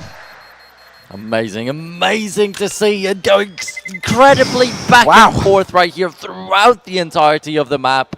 And I mean, like the very beginning, it was just insane. 6-1 it was so back and forth, Planetkey, wasn't it? At both sides of the half as well. Planetkey and eSuba just didn't want to give away that initial pick, didn't want to give away that initial economy advantage as well. We saw both teams forcing and over-forcing in both sides of the map as well. When you get UMPs. The straight UMP buy that we saw earlier from the Planetkey side. And once again, something that I want to bring up is eSuba got the bomb down and then they went for the straight buy-up. That's something that you don't commonly see on the T side. You see when the bomb goes down, taking a bit of a break just with Glocks, a throwaway round, trying to do damage at best. However, that didn't quite happen in the previous map that we just saw. eSuba not managing to clutch it out, and 16-14, a close first map in this grand final. Let's have a look at a couple of replays and a couple of the best bits from that first map. And most of them have been really close, haven't they? This is just amazing to see. And is this slow motion? Alex R takes the crossfire in, and it's a double spray down. Here's the triple kill as well. All headshots, all so precise. A beautiful three-piece for him. The next is on the A side. I think I can't quite remember this one. Oh no, I think it's the spray down over it. Yep, it is. The 5-man by Krezi and Alex R just annihilating this push. And the third and final for you today is the... what goes on here? Oh, it's Capazzo straight through the door. Look at that disgusting stuff from Four kills, 4 headshots right here in this round. After the suit that we just saw, he got another 2. It was amazing of a play, but back and forth, back and forth. Alex R was also able to so easily and so many times obliterate Caparzo, and then Caparzo go right back at him. The boosts in the main and in the middle. Sometimes it failed, sometimes it worked so well. Sometimes the Molotovs completely won the rounds over. Sometimes they were completely pointless on that bomb site A.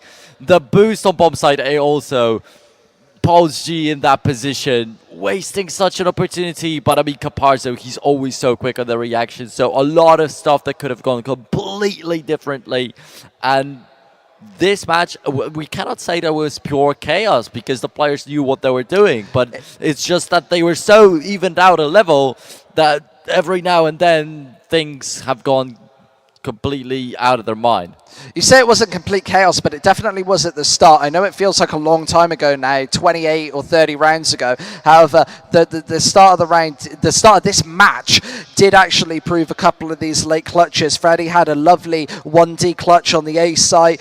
Alex with a 5-7 on the retake. On the A site was a 1v2 as well. It was a really deadly combo between these first 3 rounds. Loads of different big stage plays coming through, and eSuba taking a quick break. Yeah, eSuba are indeed just talking all the things through while Planetkey actually taking the time to go outside for a little moment, but it's already getting cold outside, so they gotta be careful not to catch anything, because yeah, that would be a little bit unlucky from a land like this, but they want some privacy, and that's what they definitely have to get. Well, it's getting heated up overall. Like, we had a little bit of a delay. It's getting very late. I don't think we planned to finish this late, but there are some people that hold on strong still that you can see out there on the crowd. They're still watching the matches, still rooting for their teams. And they are the real Counter-Strike fans, aren't they? People here until like midnight watching some tier 3 Counter-Strike. I'm only kidding. This is actually really high-level Counter-Strike right now. We're seeing Cappy having such a big impact from start to finish. We saw it earlier on Overpass and again on Cash. Just coming up a little short against the Planetkey side, who, against all odds, remember they were a man down in that final round as well, and couldn't find those final picks straight through. However, they are setting up for the second and possibly final round of the tournament, or final map of the tournament. Yeah, and I want to throw it back to a pre-game interview before the first match these two had in this tournament on the LAN finals right here. Right there, Planetkey Dynamics actually said that, yeah, we recently were able to beat them, so we're looking forward to do it again. And it didn't work out for them. That was a victory for eSuba. They got to the grand finals from the upper brackets, but Planetkey coming back into it. And they are able to take the first map already. But as I said, it's all going to be so easy. It's not going to be 16-5 or whatever. It's 16-14. It's got to be close. It's bound to be close. And now the question is, are they going to make it to 0, or are they going to be struggling on possibly eSuba's map of choice? Because we still don't necessarily know what it's going to be. So we're still in the mystery. Yeah, Planetkey Dynamics just walking through the door there after a quick break outside. Have to say that they did look quietly confident and pretty smug with that close map win. They might be setting themselves up for an overall win and taking home €2,000, which isn't a bad weekend out. Yeah, definitely, and it's just one day, as you're saying. We kicked off with the group at 2 p.m. and after just like 8 hours, getting €2,000 is definitely not a bad play. Sure thing, and they haven't even had to play that many best of threes either. Obviously, the eSuba side have had to play even less. They've played, and I mean best of ones, obviously. They obviously came through the upper bracket, which doesn't see like an upper bracket advantage, so it's not like a best of 5 with a one map advantage or anything like that. There's not even a pick ban advantage. However, there is that pride saying like, yeah, we beat you earlier, we can beat you again, we can do it time and time over. However, eSuba didn't really show us that side to them in this map. They didn't show us the side that could close out Mirage earlier. Remember that they were 14-6 up on Mirage earlier today. It came back to 14-14 and then they closed it out. On Cash, it was very reminiscent of that play. It was 14-8, I think, or 14-10. Planetkey took it back to 14-14 and managed to close out the map this time. So fighting their previous demons. Surely he's up right here. With some unpleasant memories also of not really being able to close out the maps. So they have to kind of work on it. And I've been saying, like, before we kicked off with the matches at first today, I've been saying how eSuba always struggle on tournaments like these. Always. Most of their scorelines are along the lines of 16-14. And sometimes they're able to win it. Most of the times not necessarily.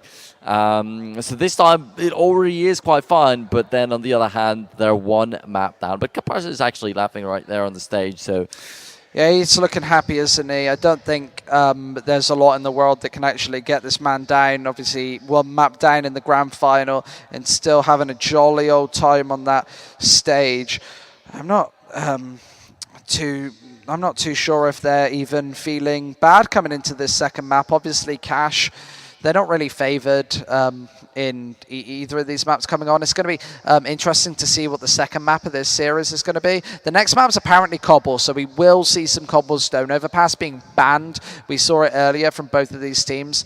However, no Mirage, no Overpass, no Nuke. Do we know what the third map is as well? Not like it matters. It's 2-0. It's 2-0. Apparently. Oh, was it 2-0 at this point? That seems like a very decisive. So on Cobblestone then, we've obviously got these two teams. We've seen them play a lot at this point. What do you think, if we can confirm that now? We were talking a lot about the double setup on the first time. We thought it was actually going to be Cobblestone and saying how eSuba could profit off that. But looking at the first map, I want to say with how much of a mess the economy's been, I'm not too sure if actually eSuba will be able to easily secure it or actually consistently play with it. So that could be a big problem. And Planetkey, if that impenetrable wall of the double up setup is not put up against them, I feel like they could be having a maybe even easier time right here on Cobble, rather than on the other maps like Overpass and Cash that they played this far.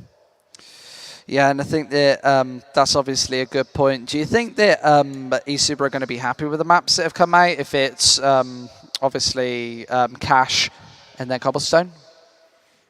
I don't think they would be disappointed by that. I feel like the players also are slightly fed up with Nuke, with it being played all the time today.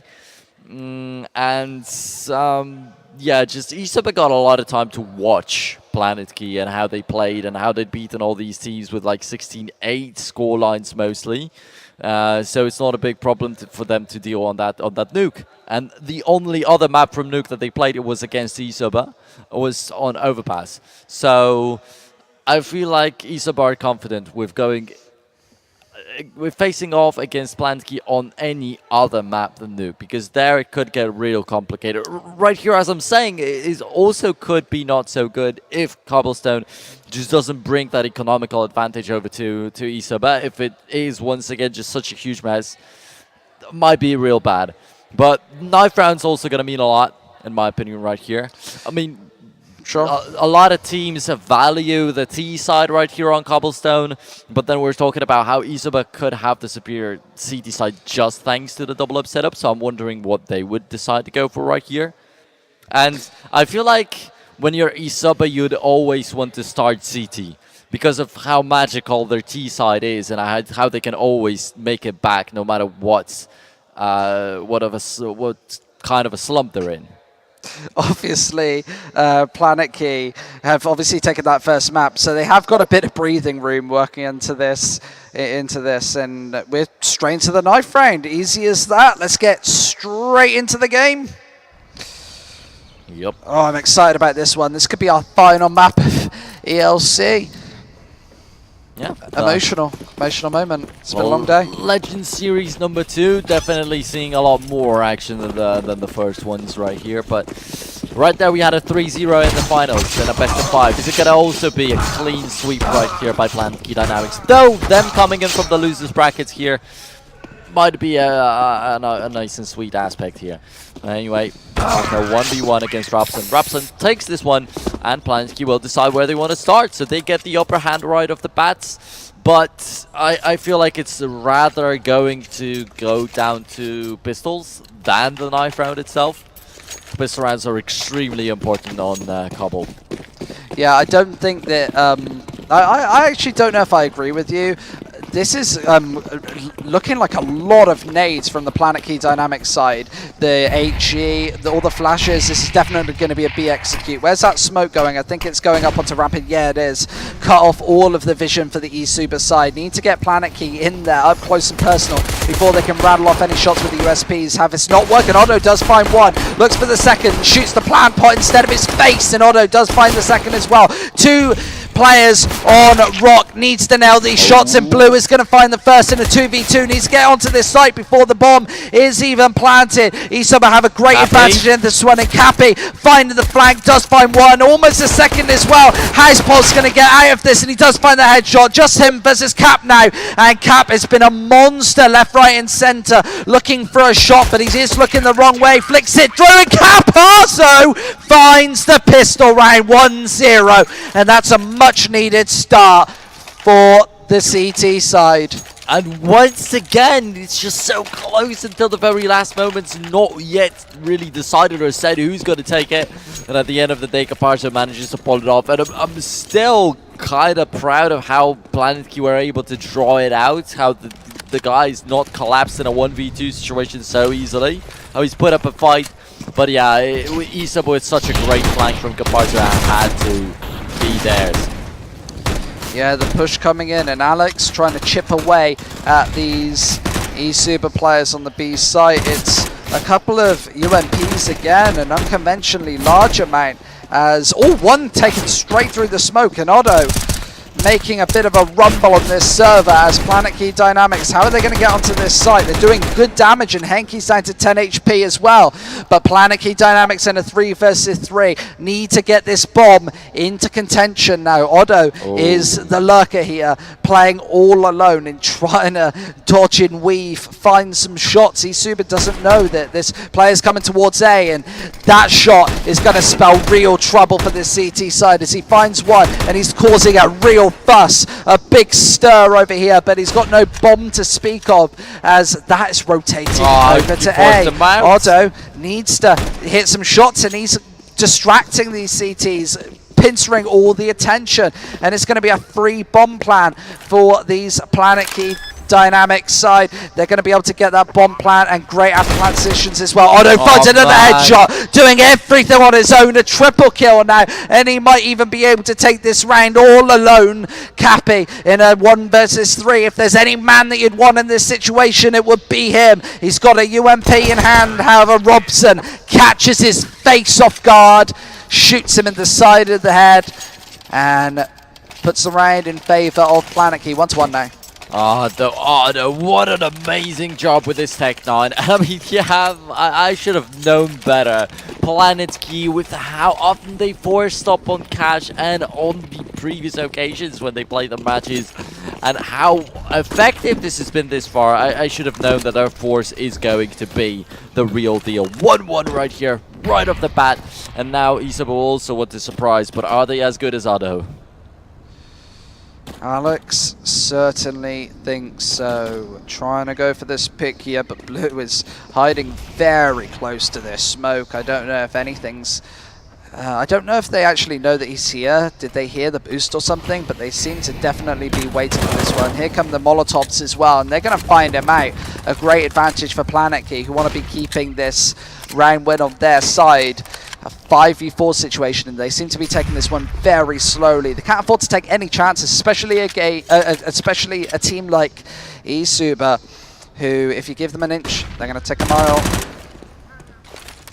Alexar pushing in, doesn't see anybody. Kind of surprised by that because of already encountering a man in these areas, but yeah, eSuba letting it go for a little bit, but they're still slightly stacked up. There is a possibility to surprise Alex maybe, or maybe anybody else. Just picking up a weapon would already help them immensely, but Alex manages to avoid that flashbang and gets another kill for himself. Also knows that somebody might be coming in from behind, but Freddy is running him down. That's easy enough to get the kill, but it's way too late because it draws them away from the bomb site that way. That gets completely cleaned out, and in a 2v4, at least one more, but one more is all that they can get apparently out here. Zako is the last man standing, and he doesn't even know where to aim. Oh, see you later! Touchdown! Huko explodes, and Planetkey finally managed to chain two together.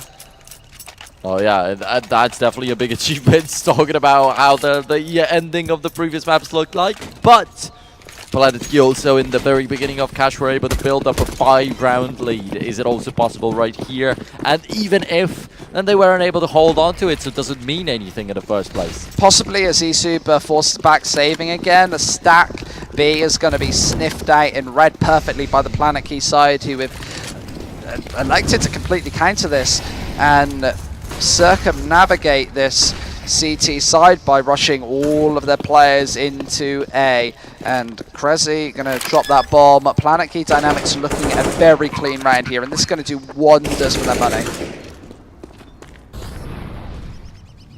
Alright then. Couple of exits. They are setting up for exits, the CT side. However, I don't think Planetkey are going to give them any. I wouldn't like to see them push through Connector. I think they'd be too obvious. There are eSuba members in Connector right now. Cappy is playing alone, as per usual.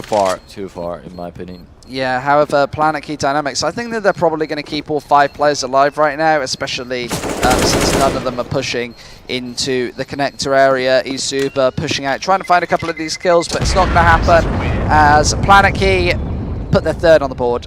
Wait a second. I have no idea, because one of the CTs has run straight towards the bomb right as it exploded, and he just suicided right there. So yeah, trying to see if he can get cheeky with anything. He actually didn't have anything on him, a P250 at best, but he only had a USP and no armor, so trying to take a risk to see if you can, like, maybe even salvage an M4 or something like that is definitely worth it in that situation. Even with a P250 and no armor, it's definitely worth it to try and get onto that site and see if you can cheekily take a AK-47. Well then, Blue playing with a Manga, and I'm definitely glad that we get to see that Cobblestone finally, because we'll get to see the Mag action maybe. We already saw an XM1014 put up by the German team, if I'm not mistaken, this far in the tournament, so there's a possibility for them to decide to go for that again. And this Orcs as well, we saw Orcs this morning. Yeah, oh yeah, the Orcs, but I don't want to see them anymore really. But the shotguns could definitely be right here, especially since we've already seen so much drops on action. But there we are, what a backstab from Alex! It's gonna be a double kill for him with the UMP additionally. So much money and so much map control in so little amount of time, and he's still alive, and he'll be hunting for even more. And eSuba are in Connector as well. This is really difficult position to get out of. Otto is just spinning around like a turret trying to take all of these kills, and he does find the initial headshot. Henke drops without doing any damage. He barely even saw anything, and that's going to make eSuba go for a full save. Planetkey locking them out of this site, and they want no part of this. I don't know, Blue's saving up the Mag 7, even trying to retake the site with the Mag 7 would have probably been real hard to even do anything, to even approach anybody. Yeah, A site is such a long distance site as well. The Mag 7 doesn't really do any damage at that range, so like saving it and putting it towards drop maybe in the next round is definitely a more advantageous play. And I don't know if he's revealed it at this point. Here comes the replay, and it's Alex just spraying them all down. Lots of money in the bank, $1,200 in his pocket for that UMP. It came out of nowhere and it basically won the round. So Alex with an amazing play for the team. And as you say, the Mag 7 can mostly be used at the drop zone and maybe in the danger on bomb site A. That's all. When you're not capable of holding the enemy back and they take a side, that mag becomes completely useless, and it's better to even use a pistol at that rate. And talking about the pistols, Blue doesn't even have one. Not even a basic one. Really? Freddy boosting onto tree, and this might not actually catch the Planetkey Dynamics side out. As the bomb is over here, I think that they're probably going to go for a 3-2 fake. Push right into Uku and go towards B instead, but it will be into a 3-man stack unless they can force a rotation over towards A. And this presence could definitely do that. Obviously, Freddy is here, and without a lot of guns, I feel like eSuba could definitely be very cautious. And they're a map down, a couple of rounds down in this grand final as well, so they are going to be a little bit timid and a little bit soon to rotate. However, where's this bomb going? Is it going to go towards B or is it going to go towards A? Looks very confused right now. Fake does look like it's going to come in towards B, but Alex not able to do anything. Freddy does find one and a couple of bullets into his chest, but with 56 HP left, he's going to have enough money to actually go for this one. Okay. Does take a couple of shots as well, but yeah, with a perfect flashbang as well. Cressy does crack one through, switches to a deagle, doing more damage through the smoke. How is this possible, Cressy? Perfect game sense. 15 seconds left as the bomb goes down, and Freddy is going to give that M4 away. Planetkey Dynamics 5-1 up and looking dangerous. Blue shot at Cressy through the entire bomb side with a Mag 7, and he did nothing, of course. It's a long-range Mag 7. And then was fighting from the connector towards the middle with a Mag 7 too, because he did not even have a basic pistol. Somehow he's thrown out probably his P250 to just make one of his teammates more reliable than with just a USB. But it turned out to have been such a bad idea overall. It backfired completely. Now an AWP ready on Freddy and on Caparza. That's the double upset that we've been talking about. And Posty is playing with a Mag 10. Not sure if that's going to be worth it. Yeah, eSuba seems to be chipping in with a bunch of kills as this initial pick comes in. Planetkey haven't found anything onto this B site yet. However, Henky G does find one of his own. This bomb's dropped as well. How the hell is Alex going to get in a clean round from eSuba? Just what they needed, just what they wanted. And they're going for 3 AWPs now. This is unconventional. Oh man, if they're so good with the sniper rifles, then I guess why not? I mean, I already mentioned how Akko could definitely, play with that AWP, and he's exactly the man that takes it. Alex Star still gonna have the AWP, still $9,000 and even more for Planetkey walking into this round, so all of them have exactly what they would like to have walking into this one. But yeah, that triple up setup is a mystery, and is it going to work out, or is it going to be a little bit too many, and there's just not going to be anybody to support them or stand behind these orbs? Cappy is a very excluded player from this team. He seems to be playing very exclusively on his own, and he's definitely good enough to do it. Cressy has snuck his way through the smoke, tunneled his way up to the site, and almost finds 1 kill, but Freddy does repeat and find it straight back. The Molotovs come through and they're powerful, but where are these smokes to keep eSuba out of this site? As the flashbangs come in, they're returned. And oh, lovely shot from Robson with an AWP of his own. Almost finding the second one as well. Straight through the forehead shot. Beautiful. Robson, what are you doing? Otto does chip back with them as well, but a lovely triple kill from Robson. Keeps Planetkey in contention, and a disastrous reset for the eSuba side. How are they going to get back in this game? They're going for another buy, but it's so scatty and dirty. They've got a couple of M4s, the AWP on Cappy, who's been firing on all cylinders, but a Mag 7 and a pistol. This is a dangerous round, and Planetkey Dynamics would be 8-2 up if they took this one. That frag from Robson was just pure inhuman reactions right there. Had the enemy up and not pulled the trigger, that would never have happened. That's trademarked. Thank you very much. By who? By Anders Bloom. Easy peasy. I don't even know that. Anyway, I don't follow him so much, I guess. But anyway, that is just amazing.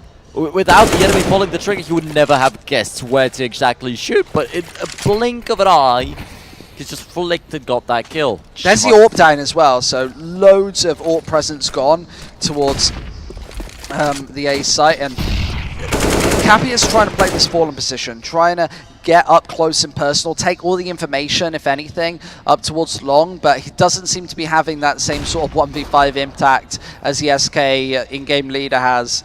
Instead, dropping this time in. eSuba playing a 2-2 setup. It's looking very, very shaky. And Planetkey with a slow push. I think that Freddy is going to have a disastrous time on this A site with the Mag 7. As these AKs come through, it's actually Yoko with an M4. Needs to do some big damage at Planetkey. Are they going to check it? No. Double spray down for him. Drops the bomb as well, but Robson comes back with one more. Lovely headshot onto the second. Robson left, right, and center picking up these frags. Again, round after round, but with 9 seconds left, are they going to be able to get this bomb down? And it does finally go down in a 2v2 situation. They don't know the Henke is encroaching so fast on this side. Blue with a CZ out does take the one, but Otto 1 versus 2 looking for these picks now, and these two CTs playing together. This is a crucial round for both of these teams. One and looking for the two. Otto finds them both, and so crucial for Planetkey. As I said, they're likely going to be 8-2 up now. So there's a big possibility of that happening, but then on the other hand, just following the pattern a little bit. Previously 6-1 and they were able to screw it up. They better not do it anymore. And yeah, Otto, it's not the first time. It's so often that he gets these triple or quad kills. It's just countless times that he's unable to be stopped. And even on this map, him lurking with the Tech 9 saved them right away. He got the first round for his team right here, right after the enemy team won the pistol round. So he's amazing. Can we have a look at the scoreboard right now? I want to see how much money eSuba have. I want to see if they can actually go for a buy in the next round. See if we can get that scoreboard up. No, not quite. Oh yeah, here it is. Here it is. So they have got enough money to go for. So they'll have 2,400 additional. So they'll have a bit of money, but they won't have enough to go for M4s and utility. And on Cobblestone, that is exactly what you need. You need the Molotovs, especially towards the B site, to try and lock them out. However, Planetkey Dynamics, I want to see eSuba go for a double AWP setup. No. I want to see them go for a double save here. I want this to be save one. I want them to do it again, pardon. And yeah, but that probably leads to a double AWP setup anyway. But which definitely does lead to a double AWP setup, yeah. But Planetkey Dynamics are moving into this B site. Blue does take one, but with just a PD-50, no armor, surely nothing more that he can do. Planetkey Dynamics will get this bomb down, and eSuba looking shaky. Robson finds one more as Blue, the last player alive. The Molotovs go in. Planetkey not taking any risks, no gambles, 0 chances, as Blue's going to be the final man to fall. And I said 8-2. This is a catastrophic start for the eSuba side. Yeah, and then you've got Cressy, who's sitting on 4 kills only this far into the map. And we know how much better he can perform, so he's not even yet unleashed his beast, and that would be amazingly bad, I guess, for eSuba if that starts to happen. So they're not waiting for the double AWP setup, they're not going for the double save. Blue's going to be playing with a Mag 7 again, and he's never really yet achieved anything with it. He's only got a USP to back it up, no grenades. They barely have any grenades overall. I just can't see that working out. Yeah, and eSuba looking in a very tricky situation. They're 8 rounds away from conceding this tournament, and Planetkey tetriously close, or what was the word that I'm looking for? Terrifying close. We'll go for that one. What? To take this. Blue, how does he find himself in a situation like that where he can just shoot into Krezzy's back? I'm not too sure how it switches out to the AK-47, but Alex R is eagerly waiting down this angle. Cappy is going to take a kill at the other side of the map, but back to B as Alex R does take the initial aggression. Peeked straight out by Freddy, who gets a second one as well. Oh, beautiful triple kill. Freddy racks up 3 heads, 3 rounds, and 3 wins. eSuba back on track.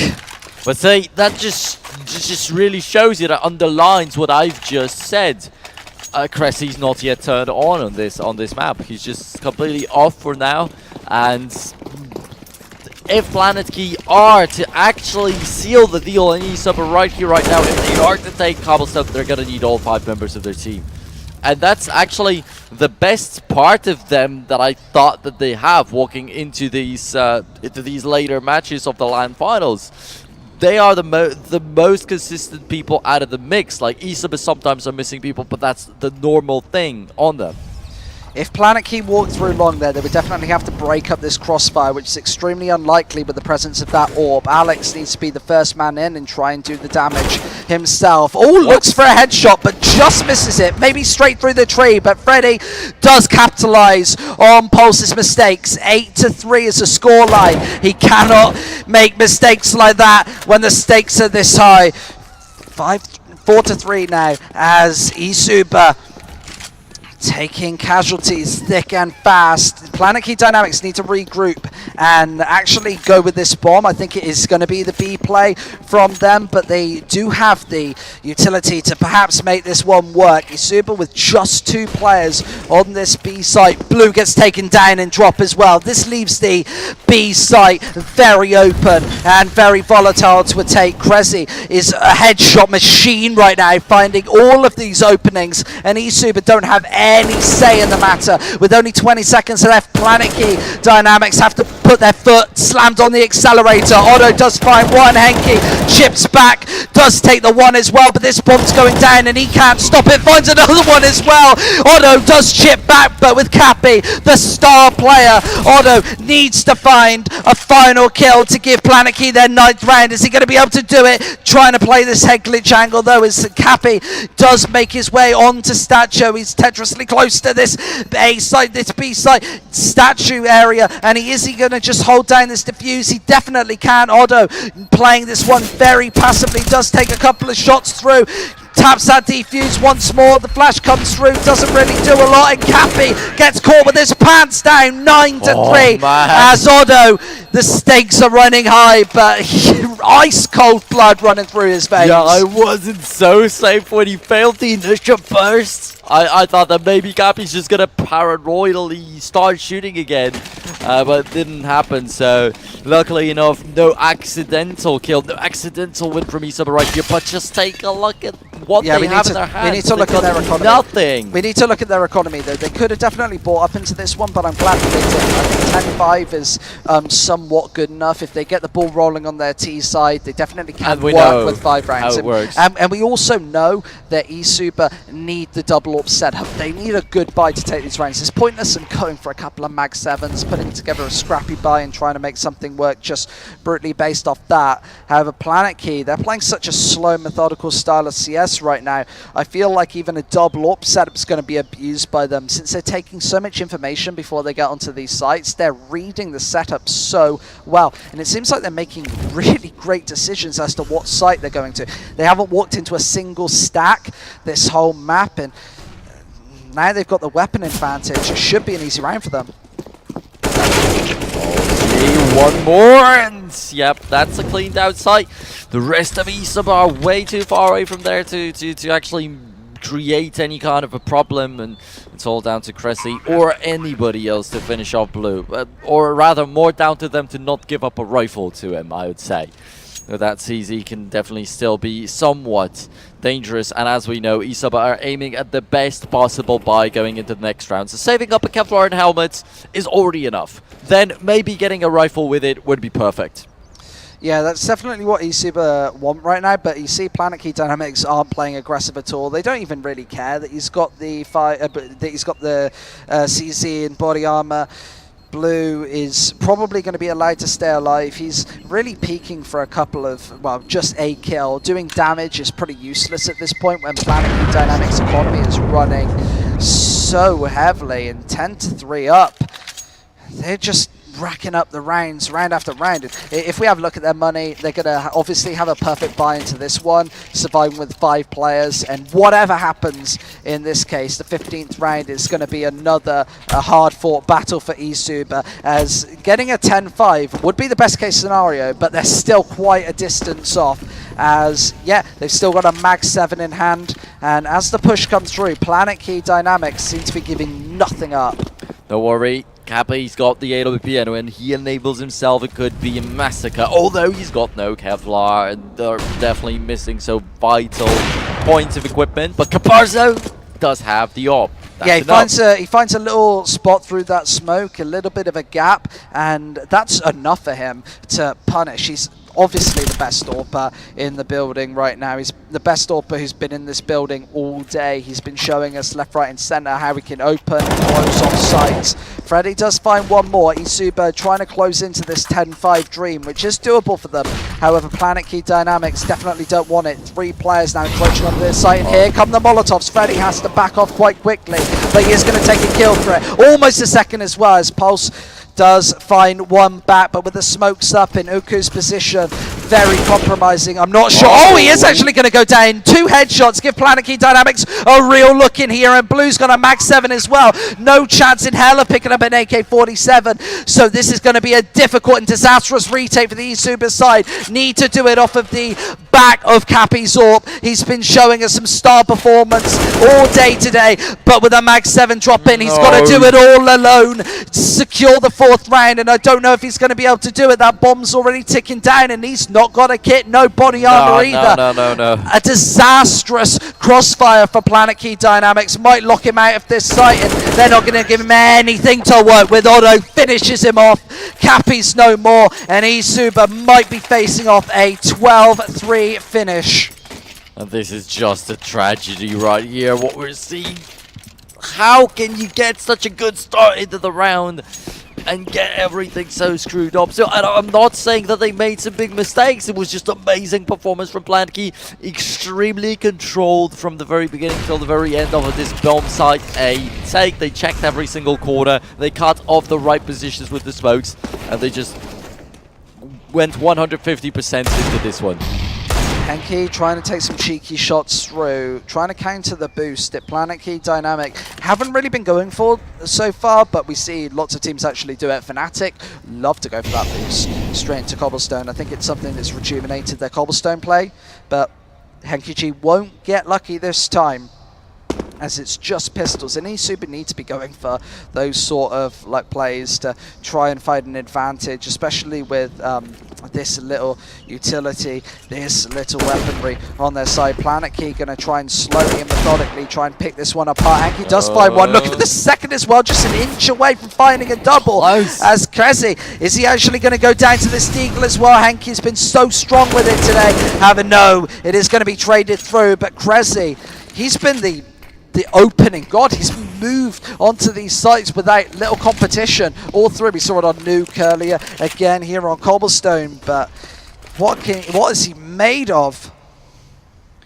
For now, still actually quite close and not so bad for eSuba at all. Cressy 21, Robson 63.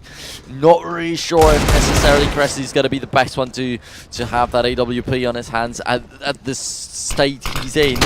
Freddy with the Mag 7 on the mace, and it just fails miserably over and over and over again. Pulse and Robson with the kills, but there's still Freddy and Caparzo. And Caparzo among all the players that could be alive at this stage. 5 seconds left actually where the bomb was being planted right here, so still the time is running out of Planetkey, but it all seems so perfectly thought through from them.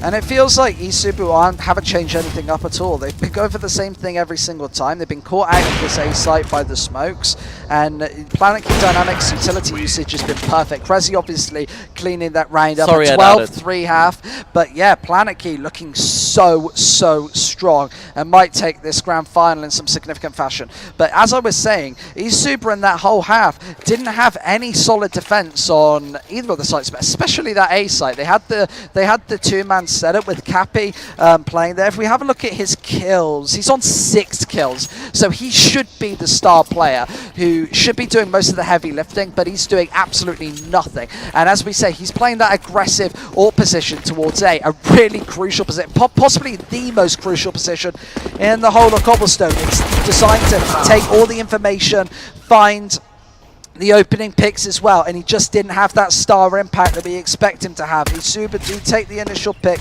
onto Alex R, who tried to get aggressive, but eSuba do find the second as well. Planetkey Dynamics don't need to be going for these risks.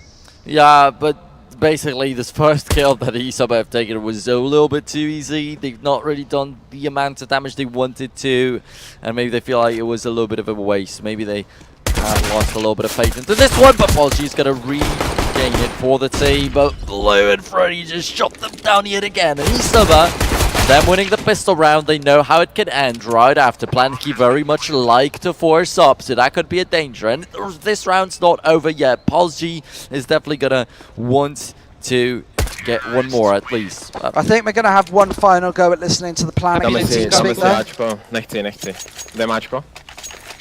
Mi to je jedno. Pojďte, jdem. Držte gany, flashnu vám to jednou, jo? Domluvte se, kdo bude smokovat nahoru. Hatchko med. OK. Henky, běž buď. I think that was eSuba actually, wasn't it? I don't think that was eSuba, the German yeah, side. eSuba. However, they seem very calm, a lot more calm than earlier today. And you see, not a lot of calls being made on this entry. Uku is going to find that first, and eSuba seem to be doing exactly to Planetkey what they just had done to them, to cling on to a spot in this grand final.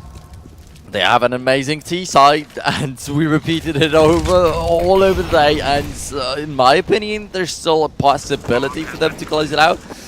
But Planetkey, are they actually weak enough to give up so many rounds to eSuba at this stage? I mean, these guys have been the guys that we hyped up as the most experienced, and the guys have been together for the longest time out of all the teams in here. Yeah, they're definitely experienced, and they definitely have the tenure to take this one. I think that tenure and that experience is shown by the decision making here. They've saved instead of just rushing the UMPs in, dying instantly. It gives them a chance into this 18th and upcoming round. And eSuba obviously not going to peak this one. They want to be keeping the economy in their favor. They want to be rolling with this money and obviously keeping these AK-47s up. Planetkey, so a real stalemate at the last couple of moments of that round where neither team wanted to give anything up.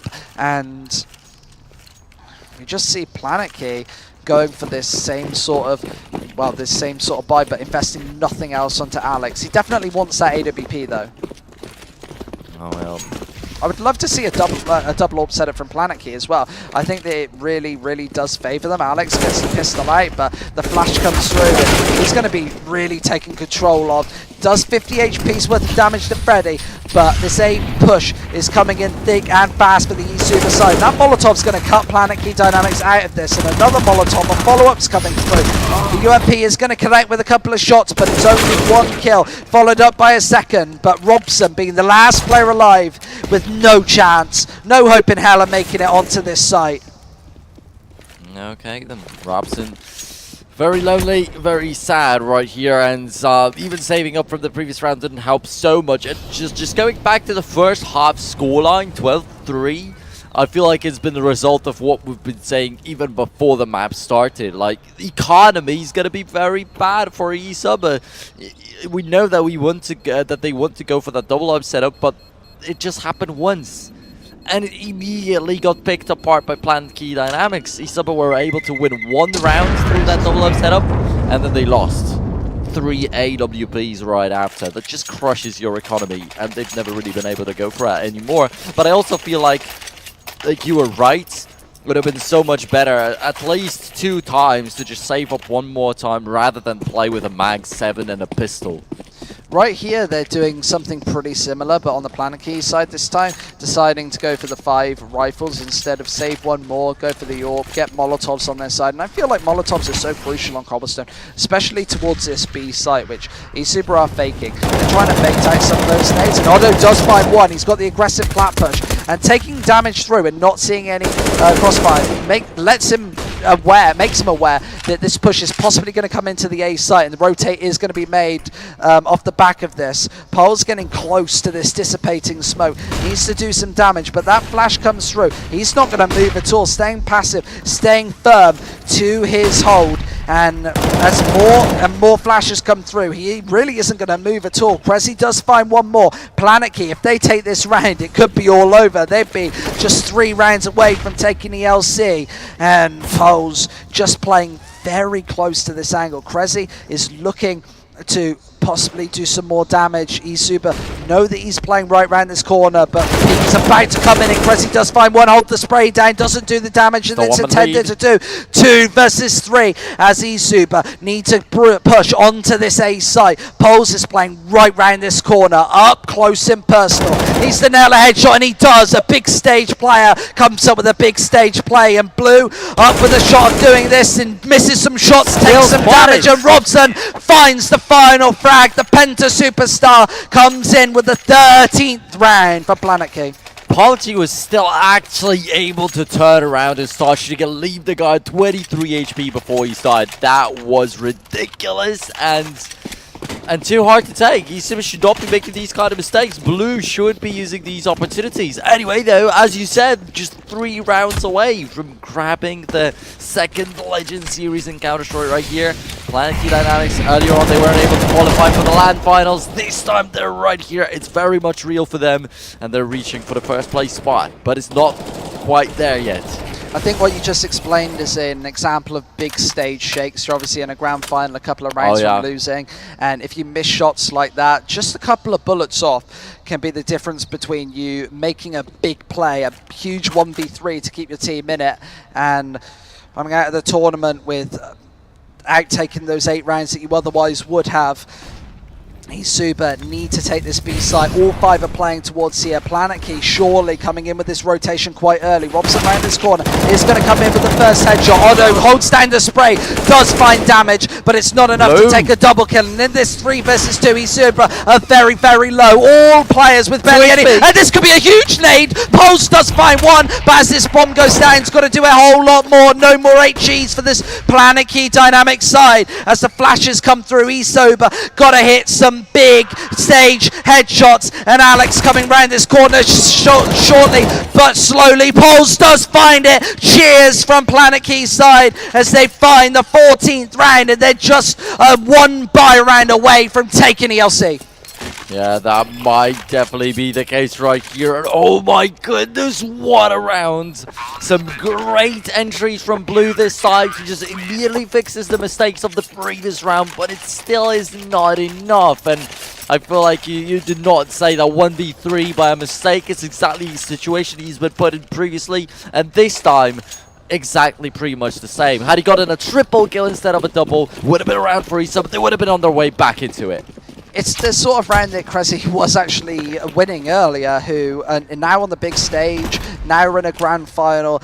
He isn't making those plays, he isn't having that star impact. A bit like Cappy actually, who earlier was finding 30 bombs left, right and centre. However, now he's not able to find his form, and Planetkey Dynamics just 1 round away from series and tournament point. Yeah, but I also feel like it's already getting past midnight. These players are getting worn out, and rather than it being the pressure of the grand finals, I feel like it's just them having gone out of steam. Oh, Poles does take that first, looking for the double spray down as well, but the bomb is spotted. There's the information. Alex on 4 HP, takes 1, and more crucially, backs off, finds a second kill as well. Alex might do this all on his own. Blue takes 1, but he's going to need a brutal quad kill to close this one through and take eSuba to a 7th round and keep them in this. However, Planetkey, they're playing both together. A buddy system is what stands between Blue and staying in this tournament. Robson and Krezi, the dream team playing in Connector. They want to be playing this one both together, not giving Blue an inch to work with. However, he has rotated round to the B site. He likely will get this bomb down if Planetkey Dynamics don't go for the rotate very quickly, which they're definitely not going to do at this point. He is going to be able to get the cross.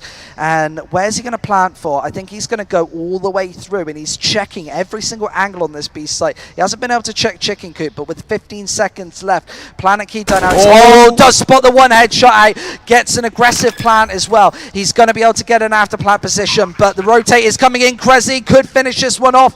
This is a really important clutch. Blue comes in with a final face and gets the headshot. Keeps eSuba in the running.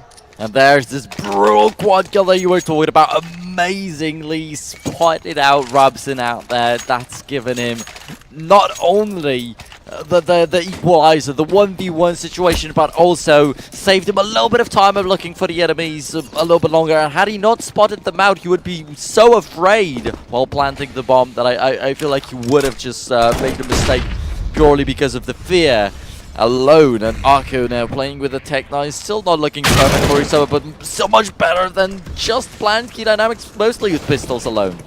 I don't actually agree with Planetkey Dynamics' decision to force back into this one or invest anything at all. They were doing so well with the AWP and a big investment that here with just Eagles, I don't think that they'll be able to get anything rolling, but they have got that pressure to just close out the grand final right now, not give us a contenders match where eSuba could make one of these monstrous comebacks that they've been infamous for all tournament. Blue trying to take this peek through, and it's a nice headshot onto poles to shut down this B-side defense. As the bomb goes down, it's Blue again to chip in and find one more, as eSuba could have a very clean round here. Robson is the last player alive, and Blue just locking down this angle. Surely nothing he can do in this one, and he's going to get a lovely little triple kill, all headshots, and eSuba, look, a last leash of life. Oh man, it is possible, but they don't even need the 16-14. I think they're going to be fine with securing themselves the overtime. So I feel like there's still a little bit margin for making mistakes right here for eSuba. And they're going to get a free round about now. Trying to get the 14-10 scoreline, trying to get the double digits at least to just get a grasp, just get a feeling that they're actually still in this game.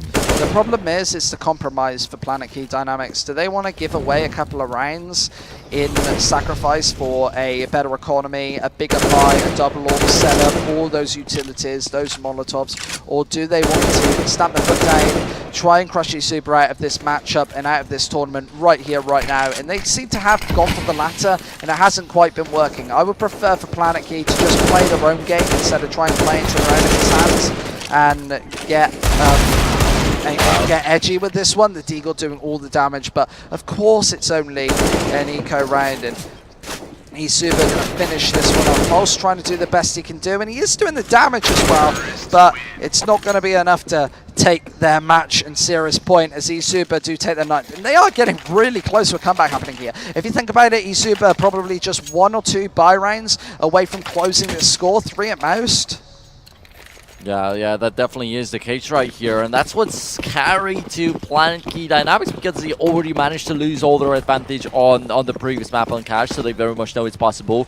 They saw the matches of eSuba this far. They have played against them themselves and have gone into an overtime, so they must kind of be afraid of it somewhere deep down. But for now, they have to just retain their calm and collected mind and just continue like they are.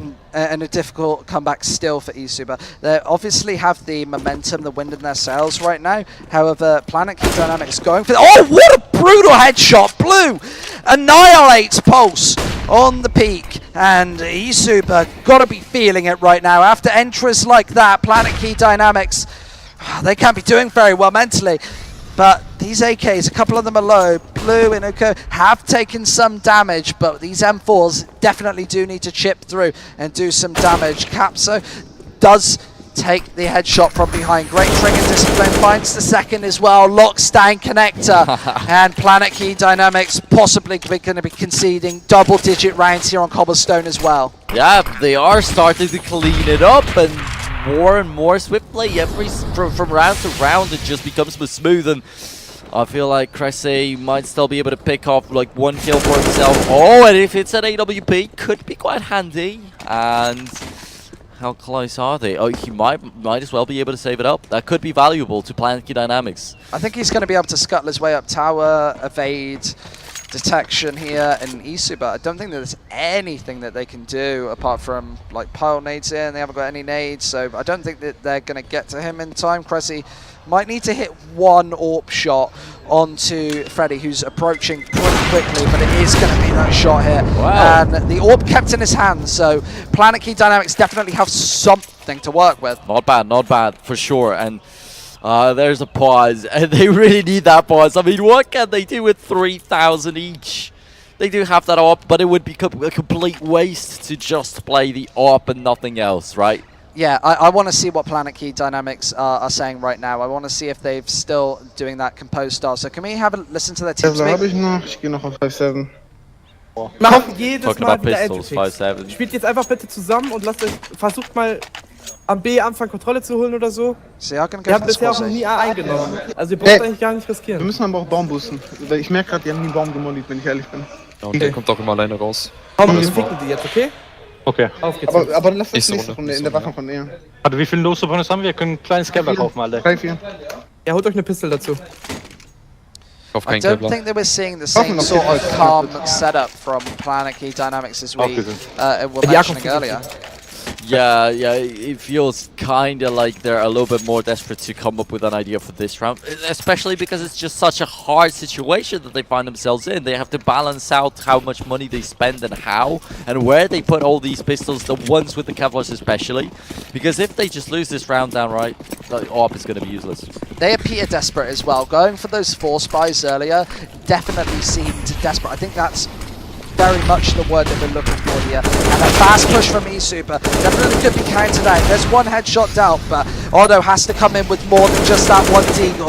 Oko does find one and the second as well. eSuba do crush this B site defense. Have this AWP probably going to be saved again by Alex R, but he's got a long road ahead of him to be able to keep this scoped rifle into the 26th round. Yeah, well, that's quite tough on Planetkey right here. So it backfired completely. They decided to stack up on side B. That's where they got demolished. And luckily enough, because they had one unexpected position for Otto, they got at least one kill out of this one. There is a little bit of a chance to get another, but not much more than that. Yeah, And but now his Alex- position is given away at this Yep. point, and he's got 3 eSuper members hungry to take this AWP away from him. But And 20 possibly the HP of the spray going to knife? come through. I don't Okay, never know. mind. Oko is definitely going to spray the smoke, surely. Alex, he's got to know. This is pretty predictable that Alex is going to be playing in this smoke and trying to stay alive. But no, it's going to work out for him. And evades detection once more, a word that I've been using a lot in this series. But Planetkey Dynamics still on 14 rounds. They really haven't had anything going for quite a while now, but with this single AWP setup, they have the buy that they really need. Is eSuba going to be able to break it for possibly the last time? Surely important to have that up for themselves, and I did not expect them to save it up, I have to admit. So them having it right here could be the sole reason why they might have a better shot than normally at this round. But if this doesn't work out, I think that they'll be out of ideas, out of options. It might like truly be getting desperate. Yeah, and Cappy is playing the lurk position towards the A side again. Push now coming in towards B. Robson is going to nail one. Back straight out of drop zone. I love that. Gets passive and doesn't give the refrag to eSuba, who are desperately eager to find it. And Cappy, is he actually going to get taken down here? Robson has a great angle on him, but Cappy does spot him out straight through the railing as well. The wood. And It's a desperate proving ground for Cappy. And a 3 versus 5, Planetkey Dynamics have a real chance of taking Sierra's point right now. And this might be their best chance of taking this tournament that we've seen yet. Otto looking for the shots, could definitely take a couple of pot shots through this smoke as well, but Oko has found himself a gap in the defense, snuck on through behind these CTs. How much will he be able to do off the back of this? Oh no! What a beautiful headshot! That was a pre-fire, I'm sure he saw nothing. Uku shooting very early on, throws the Molotov down, but burns just himself as he tries to get back in, finds one more kill. There's the passive smoke through, but seems very messy right now as he's trying to pick apart this Molotov. Uku does find another one, a beautiful triple kill from him. Freddy is going to find one more. Are they actually going to be able to take this back? Otto with a beautiful chance, a crucial clutch to take tournament point for Planetkey Dynamics. One bullet could mean them in the win here. Freddy, is he going to be able to do it? Encroaching on this corner, does take the kill straight through the post. Beautiful Freddy again, and eSuba find their 12th. Oh man, I just pointed out how the first kills that that Alex R got was Blue and Caparzo. So important targets right there. Or maybe it wasn't necessarily Alex R, but definitely great kills from whoever got that from Planetkey Dynamics. Amazing openings, but Freddy, Henke, they also are able to clean everything up, so it's never 100% sure that they've got it. And Alex are once again with the AWP. Now, okay, Robson with an amazing kill because they were about to be surrounded completely. This is definitely doable now in a 3v4. In a 3 versus 4, Planetkey just have to stay passive, and they've even made this a 2v4, two-man advantage. Planetkey cannot give this one away. If they want to take this tournament, they've got to do it right now. eSuba, how the hell are they going to get onto this bomb site? They might even have to back off. Here's the molly. Could definitely take the first kill. Henke does find it, but Alex R with this AWP does find the first. Henke, own 31 HP, walking into Alex, who's going to rain down destruction upon platform. 15 for Planetkey as they have 3 chances of taking the LC. 3, yeah, that's the thing. I mean, the eSuba still have a lot of money for this one, so it's not going to be a big problem. But next round that's coming could be a little bit worse. I don't think they're going to have enough for a full buy. They're not going to have enough for AKs for sure. And what do they do at that stage? Do they actually get hectic and already decide? I mean, it all comes down to the 30th round at that point, mate. I think that they have to really consider their options after this one and maybe even take a pause to take a step back, actually think about what's going on a little more. This has been a long, brutal 13-hour day, but at the end of it, Planetkey Dynamics just 1 out of 3 to take this tournament. Otto trying to take a couple of shots through the smoke, not connecting upon anything. There's the pop flash comes through, but the push going to be timid off the back of it. Cappy, does get fully flashed and does find a headshot. That was a gory doming of poles, and Cappy gonna speed up off the back of this straight onto the A site. How does he always find these crucial clutch kills? There's the flashbang through, and a big miss. Freddy does find one more, looks for the double as well, but Cappy's all very close. Could find this play. The flashbang blooms and finds the final kill. Zotto, the last player alive, and there's nothing he can do. Snapped in the back, 13-15, as we might see some more overtime. And as I said, right now there is no money with 1 round just going down for Planetkey Dynamics. Christ, let's actually have a think about this. What do they do in this situation? They obviously have to eco, but they love the UMPs. They do love these UMPs, and they're going for a full buy. Planetkey desperate on the home straight here. They've got 1 out of 2, and they're going to force buy it until it's going to be win or bust. Win or overtime, and if it does go to overtime, eSuba is going to have such great momentum running into this one. And they have experience already. They were able to beat Planetkey already once in the overtime this far in the tournament, so some bad memories are going to come back to haunt the German team. I think that that's actually quite a good point, thinking that they probably will struggle to get over the finish line just because obviously the stakes are so high, and B, because they've struggled to find this finish mark just before. Planetkey with a scrappy buy could be doable, though. Pulse is in a really difficult position to contend with. However, eSuba playing a set default, trying to counter any real aggression from Planetkey Dynamics. However, with the bomb coming to the B site, Planetkey are not contending with this one. Here's the rotation through. Looks like Robson going to rotate another P250 through, but eSuba should be able to do this. There's the flashbang. It blossoms, and here comes the peak. Alex does take a couple of shots, does find it. 7 bullets left. Got to find a couple more hits. But in a 4 versus 5, eSuba definitely might lose this one. Cappy finds his line behind the defense once more, but Poles, he's not being checked. Gets spotted out once again. Does get traded through, and in the 3v3, Planetkey Dynamics have been pinced and locked out of this A site. 17 seconds left, and Freddy does find one more. Robson peeks through the smoke and finds one more. Alex, 1 versus 2 this time for the tournament. Finds his way onto the A site, but they're both playing on this site here. Caps almost goes down, but Alex, he's actually going more aggressive. Both of these eSuba players are playing in the same position, and they're both pretty low. Freddy on 78, Caps on just a measly 8 HP, and he is going to close it through. 14 to 15 as Caps clutches it through. He's been the man all through this series, all through this tournament to come up trumps for eSuba. Remember, he was on 6 kills at the end of the last half. He's on 17 right now. So, yeah, he has stepped up slightly, but not quite enough to give that superstar performance that we were actually pipping up to. However, we could see some more overtime now, very, very likely, as Planetkey Dynamics with a disastrous buy. This is not what they had hoped for.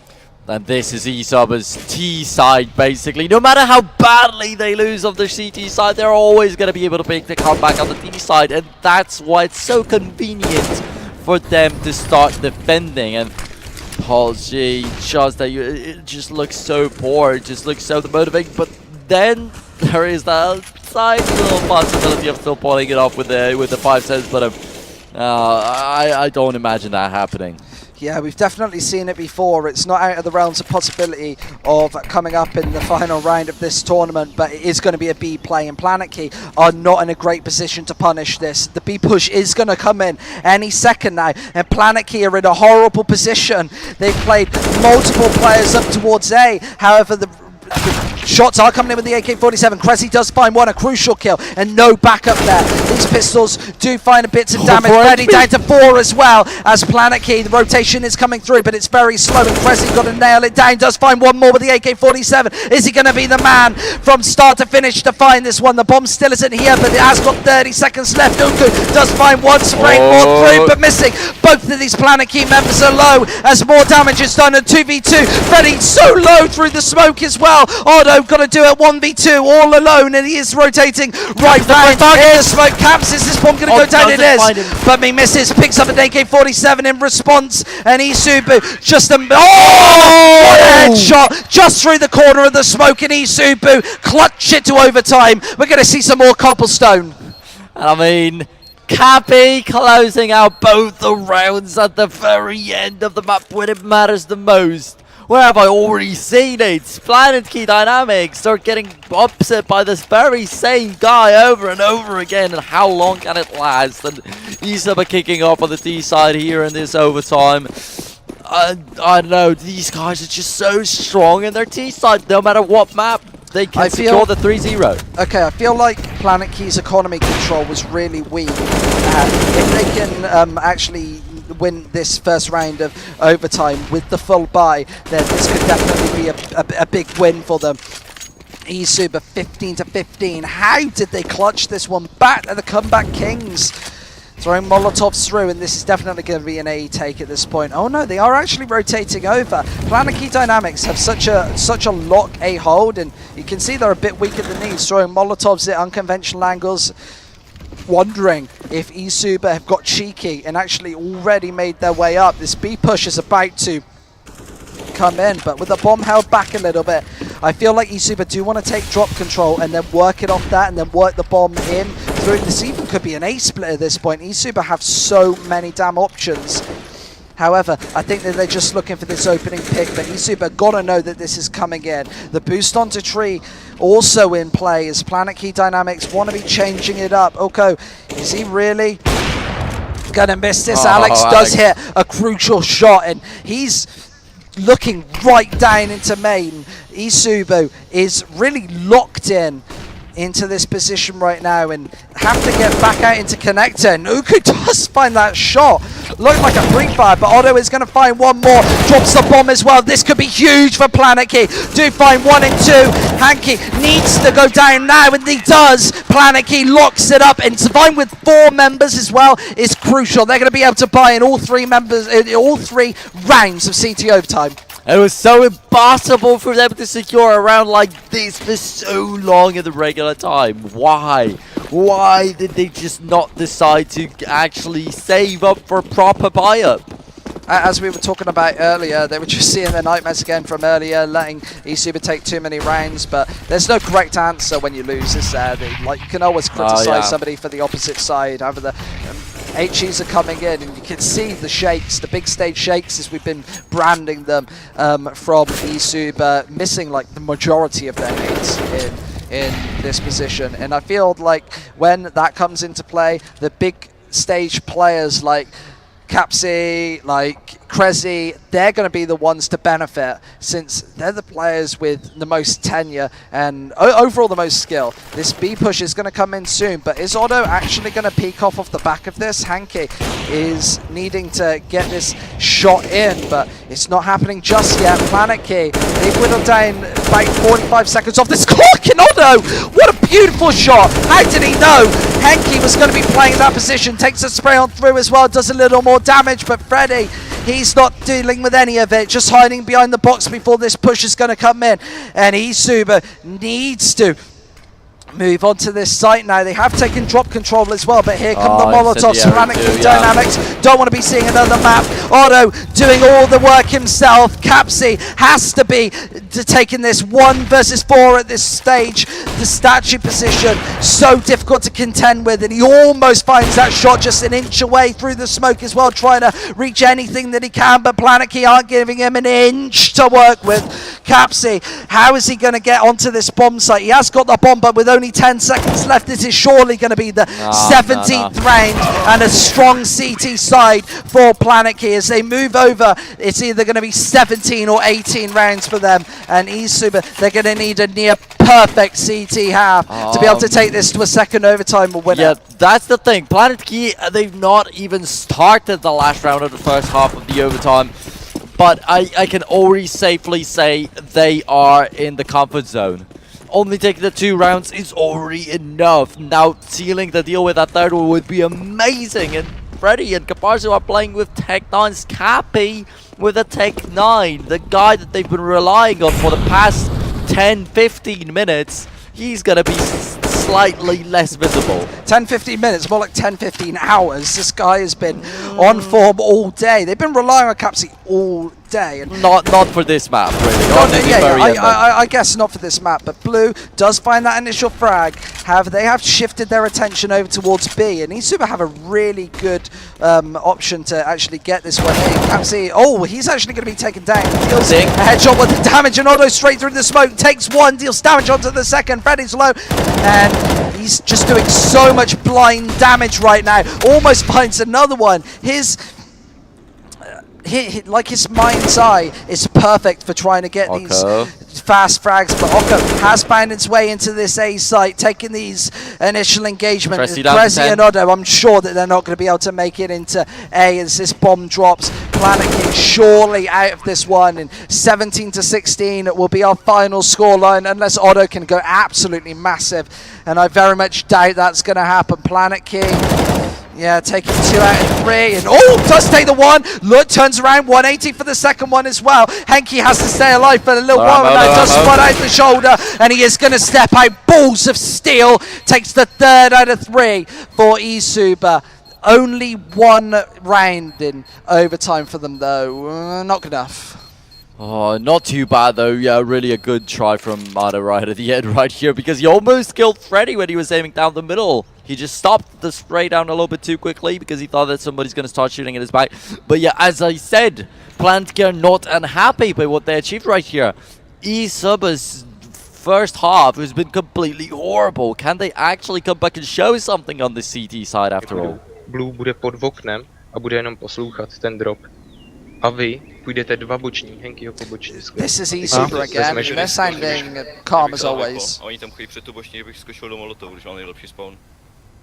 Jako Ačko, ale pušnou. I don't know if I would say calm. Like we're very focused, and at moments of like peak focus, you can hear the teams are like snapping. They only say the things that really matter, and it sounds kind of tense, yes, sure, but it's just the heights of the senses, A really. oni to můžou vyběhnout, ty to flashní, ale ne, I vy feel to like nevybíhejte. this is obviously a really crucial pause for eSuba. They need to rattle off a couple of CT rounds to sustain this tournament. For Planetkey Dynamics, they can play with a little less pressure on their shoulders. I don't know why they didn't go for these saves earlier. They found themselves in a much more horrible position off the back of this. We might be seeing a third map as well.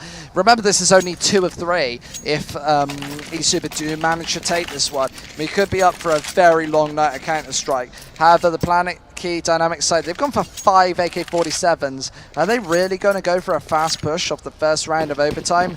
I don't really know. They're taking a lot of aggression towards B and a 2-3 setup for the eSuba side, but the 2 is going towards the A site. If Planetkey attack the site now, this could be beautiful. They need to get in right here, right now, though. Here come the Molotovs in the rotate from eSuba. Is so far away. The flashes come through as well, straight through the smoke as they find decent ground onto this B site. The boost over has come in, but Freddy, is he going to be able to find something? I don't know as this spray comes in.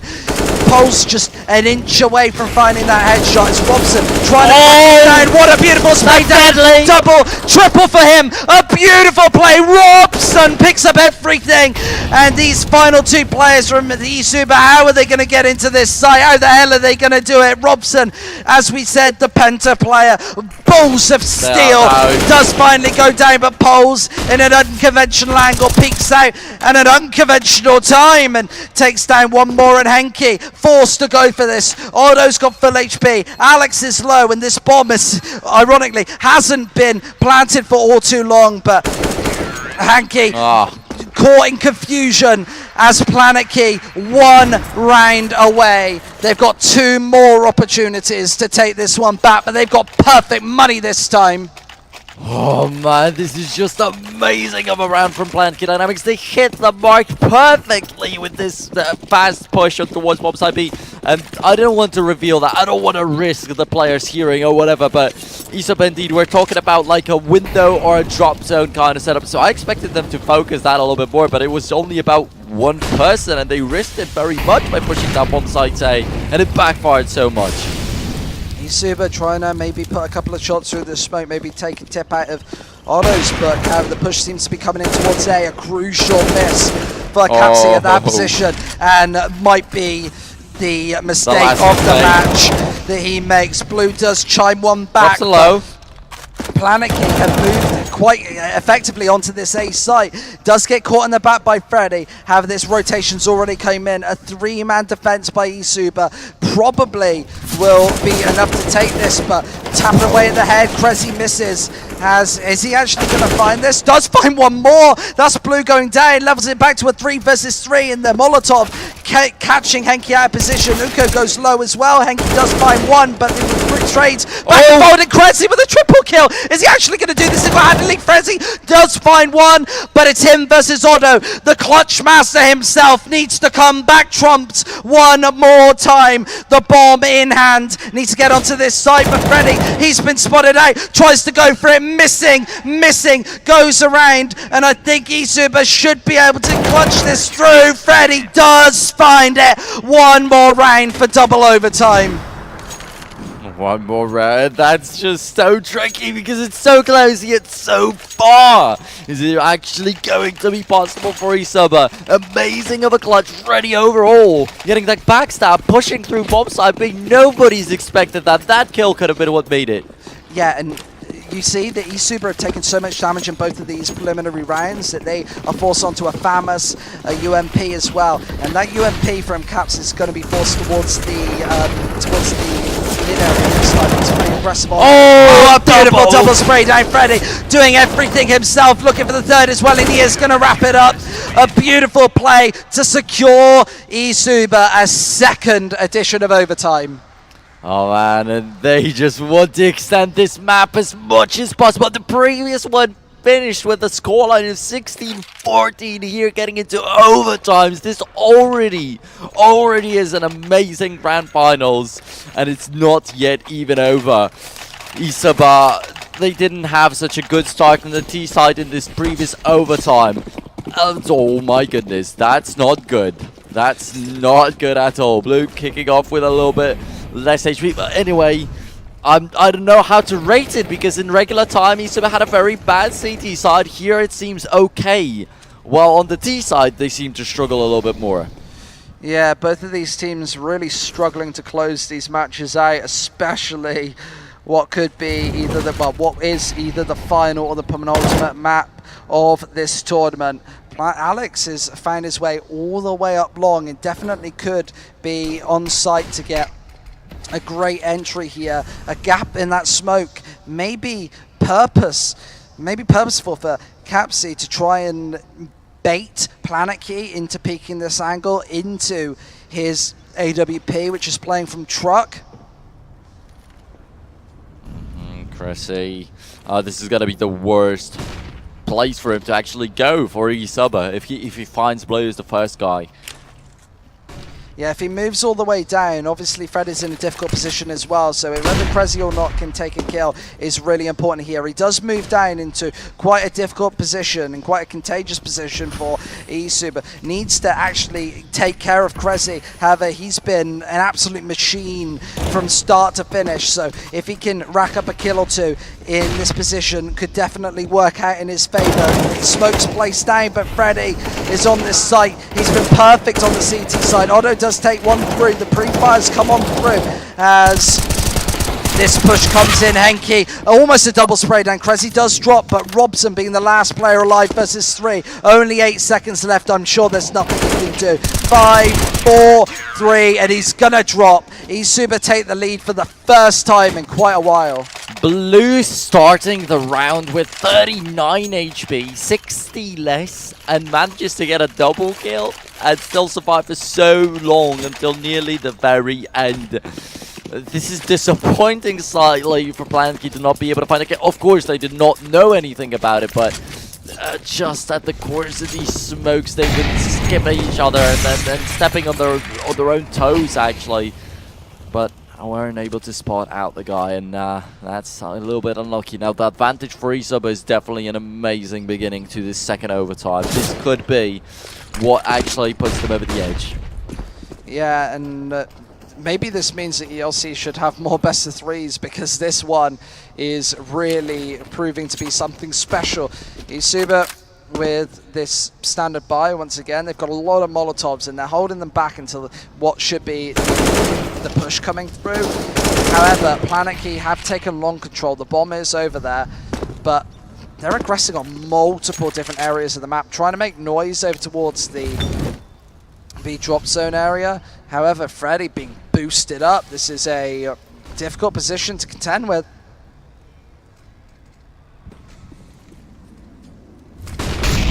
Right then, the action kicks off. That's going to be Cressy looking for the damage first of all, and he manages to nearly run down Kapaza, but beforehand, Kapaza gets the kill on Alexar.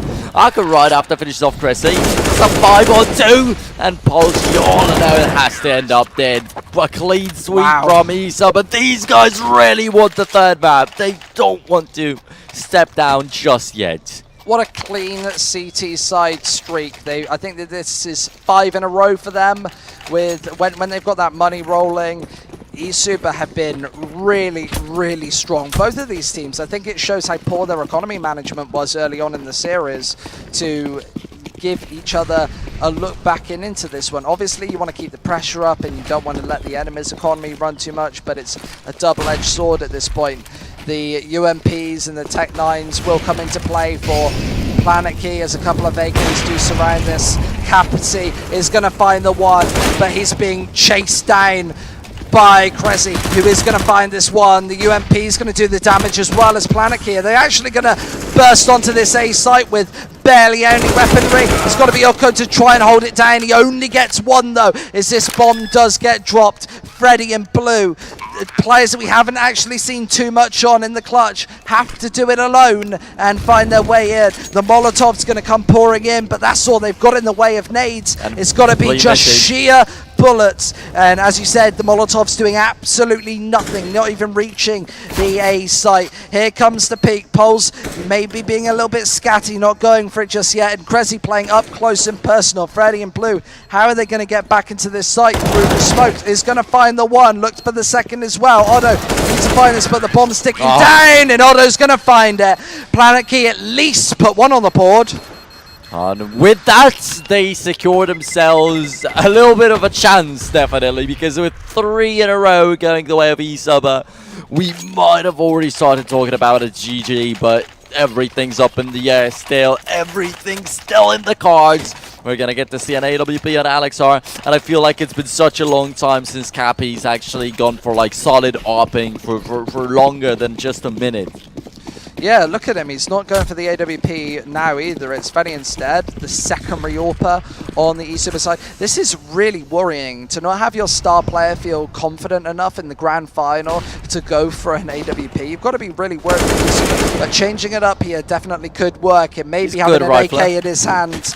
He's a proficient rifler, and maybe he is feeling the AWP as he picks another one up, just not wanting to allow for a double AWP setup, holding down this angle. But of course, nobody from Planetkey are going to be trying to aggress from here. eSuba could find their map point right here. This has been so back and forth, but eSuba, are they really going to take this one to a third map? I don't even know what the third map is. Planetkey in a 4v5, a difficult position to keep themselves in contention of winning ELC here. Blue moving onto this A site, but there are a few CTs here playing low. They need a Molotov to actually take down this back player. However, Planetkey, are they really going to be able to stop this push? Blue does get a couple of shots off. Robson does find one through. Krezi trades it off. Back and forth, these trades coming, and Planetkey Dynamics not finding themselves in the driver's seat for this one. A 2 versus 3 situation, and Uku is very low, and with 28 seconds left, they haven't even got this bomb. It's actually still on the A site. Capsy has to find a kill of his own, and Polsey, is he really going to be able to do this? No. Polsey actually reveals his position. He's out of ammo, hasn't got anything to contend with. The Tech 9 comes through, and Poles, he does take one more, a 1 versus 1, and maybe the most crucial one of this whole tournament. 6-5 times almost. Stop, Oko. Are you going to be able to do it? Does a map point for eSuba. What a clutch. The very last moment out there. This is unbelievable. eSuba will be aiming at that third and last map, and they definitely have all the rights to do so after showing us so many unbelievably amazing plays. After all, they are the ones coming in from the upper bracket. For them not to even get a single map would be a disappointment for sure. And Planetkey Dynamics need to take 2 in a row to force us to a triple overtime, and that's definitely not off the cards at this point. They have got a decent buy-up. Alex R's on that AWP once again. However, eSuba, how are they going to be able to breach one of these bomb sites? They're playing a very slow, methodical, Planetkey-esque T-side, both in regulation and here in overtime as well, but Planetkey just holding back and passive, nobody wanting to take a mistake and make the first move to maybe spoil this one for their team. However, eSuba, are they actually going to go for this A site? The bomb seems to be looking like it might rotate straight over. Freddy is the only player over towards B, just running distraction, and Alex spots this flashbang through. What a risky move. Initial shot. He's playing up close and personal with this AWP. Needs to rattle off a couple of hits right now. Will actually spot one out and does find the hip of one, but gets caught out in the open by the AK-47 of Blue, who levels it back to a 4v4, and they're straight onto this A site, and there's no coverage here. Planetkey need to get this rotation through thick and fast. Pulse is going to come through with the spray down, but it's only the one. Headshots on the second. Henki and Oko is low. Have this bomb. It can't go down just yet without the damage being done. The rifle's being missed. The 2 versus 2 as the time again. 6 seconds. Is he going to be able to do this? Otto needs to just stay alive. Has he actually got this bomb down? He has. And Otto needs to come up with a big headshot. But front. That's the map. Second map.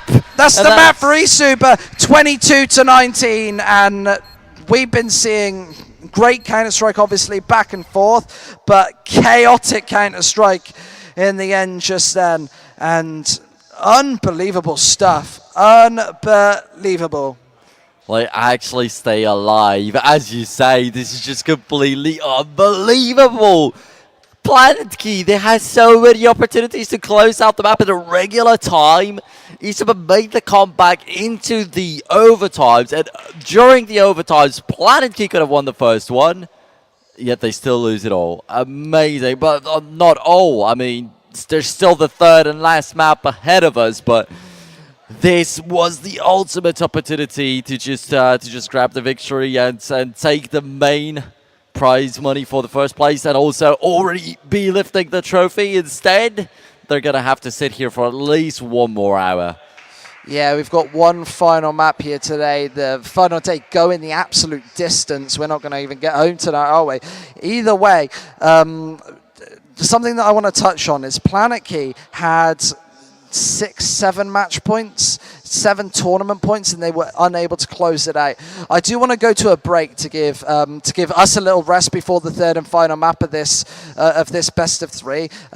So I don't know if we're going to put a pause screen up, but I know the players are definitely going to take a 5-10 minute break after that one. Oh, and they're going to be back pretty shortly. I do need a little look in on the admin, so we will talk about this final map coming in. Do we know what it's going to be? Not sure. No, we don't know what the final map's going to be.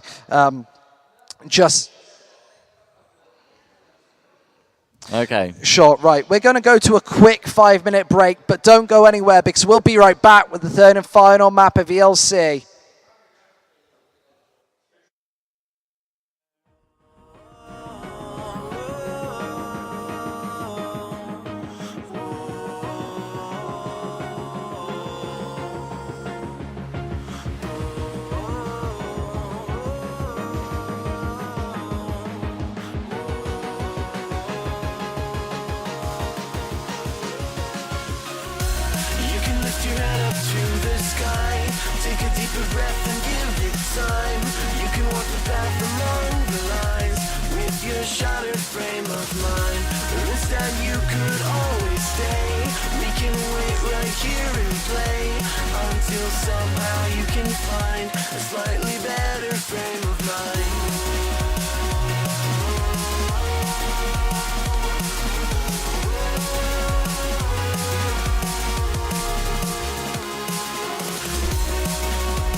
still somehow you can find a slightly better frame of mind. And when the light comes through, when the day isn't you, then it will be time for a new frame of mind. When all eyes are on you, you will know what to do, since you will have found your new frame of mind. When you lift your head up to the sky, take a deeper breath and give it time. You can walk the path among the lines, but always know that you'll be safe. I'll be here throughout your days. Come find me and we will play.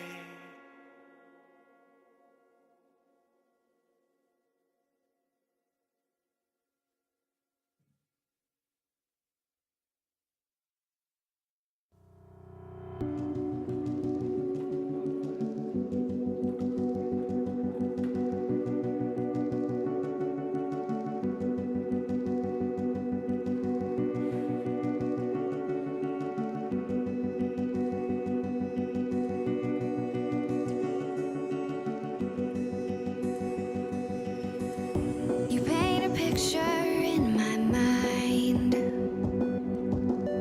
You wanna leave it all behind. In a world that's turning all the time, nothing could stop me longing for your eyes. I won't let it die. I can feel you when you're not around. When the night gets cold, I won't be alone. We won't be alone.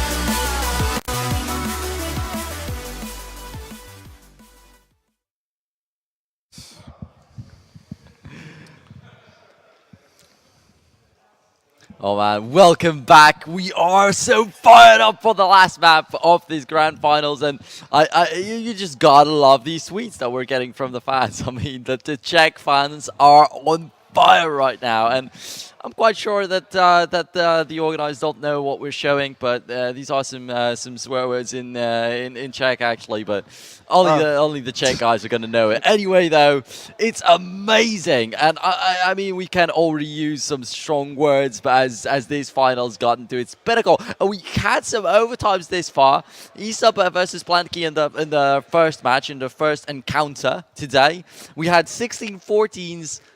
Already one time. We had the matches actually were close every single time, with some possibilities of upsets happening all the time right here. And now we've got a 1-1. And actually, I don't know if you noticed, but on the graphics, the admins already prepared a 2-0, and now they changed it to 1-1 because they did not expect that comeback to happen. Oh, that is some pretty BM stuff from our resident admin up top deck. But obviously, the third map is going to be coming in very shortly, and you know what map it's going to be? Do you know? Because I do. It's Overpass. Overpass is going to be our third and final map of the of the series, and it's going to be our 8th map of the day. It's been a very long day, to be honest. Yeah. However, it's a map that both of these teams have shown some proficiency on. eSuba have obviously taken this before today against Planetkey. They had proficiency on Mirage, on Overpass. I feel like there were a lot of different approaches that they could have taken into this series, but Overpass definitely being one of the more likely ones. Yeah, surely Overpass is going to be a good one. I mean, today already eSuba Planetkey 19-17 on Overpass. Is it going to be repeated? Is it once again going to be some overtimes right there? Both the teams indeed fired up, but Planetkey, I was like standing next to the players, like talking about stuff, and one of the Planetkey's players was like, "How much was it?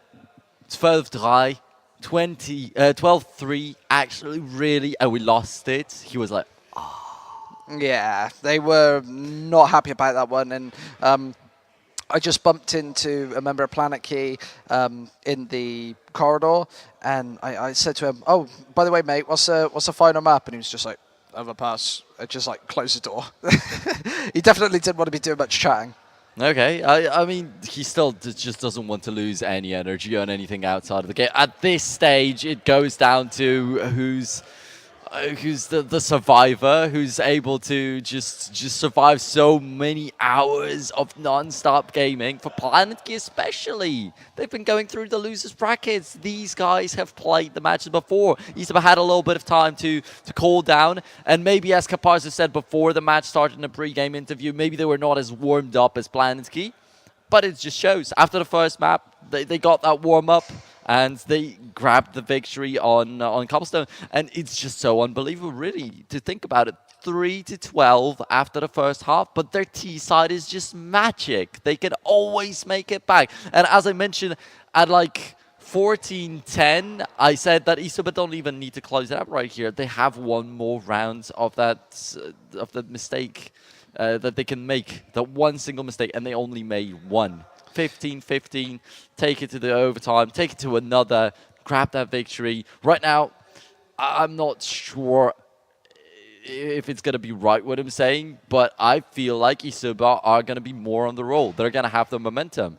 Planetkey have to be slightly demotivated by losing this map. They might have already thought themselves that it's already over.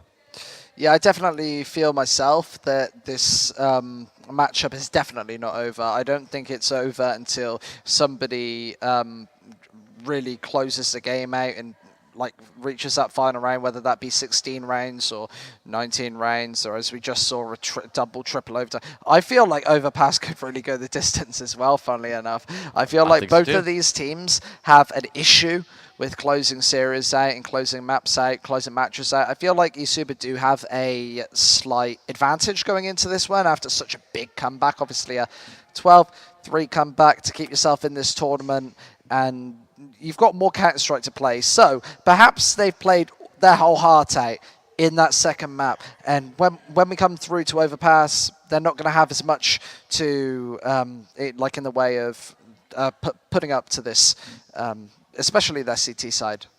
Okay, man. I'm already pumped out. I've got to say that. I'm already running out of energy too, and the players are bound to at this stage. And as you're saying, like possibly there's that upper hand of eSubas that they won the second map. They actually are rolling on the momentum. That might be giving them the last bits of energy, actually pushing them through this matchup. And also, they might rest assured that they won the first Overpass today that they played against Planetkey. Why not do it again? It's very much possible. And I was talking about 2-1 in favor of Planetkey. I'm not really sure if it's actually going to be the case. I don't care if my prediction is true or not. It would be cool at the end of the day to find it out. But I actually cheered up eSuba during the break, and I can feel that my neighbors from Czech Republic, our languages are pretty similar. So I said some words of encouragement in Polish to them. They replied to me in Czech / Polish actually, and yeah. What were you saying? What was your conversation? How did it go? It wasn't really a conversation. What'd you say? I said that they're gonna win this, brothers. You're gonna win this, brothers, and they said thank you. Oh, thanks. So a pretty short but sweet conversation. I don't think either of these teams really want to be engaging in much chit-chat right now. Yeah, I think they want to be getting into the game and actually finishing this game of Counter-Strike. We've got a pistol round ahead of us as well. Planetkey Dynamics, they might be all spent, but they've got another map to play, and it's Overpass. It'll be the championship map here. Otto does take some shots through, but stays alive ultimately as eSuba pushes onto this A site. Krezi does take one in return as well. Planetkey have assumed pretty good pretty good retake positions as this bomb is actually rotating out. eSuba actually don't want any part of this. They're back out into water, and they've got to make this engagement into one of the bomb sites all over again. They're in a 4v4. They have got the health advantage, but eSuba have decided to switch things up.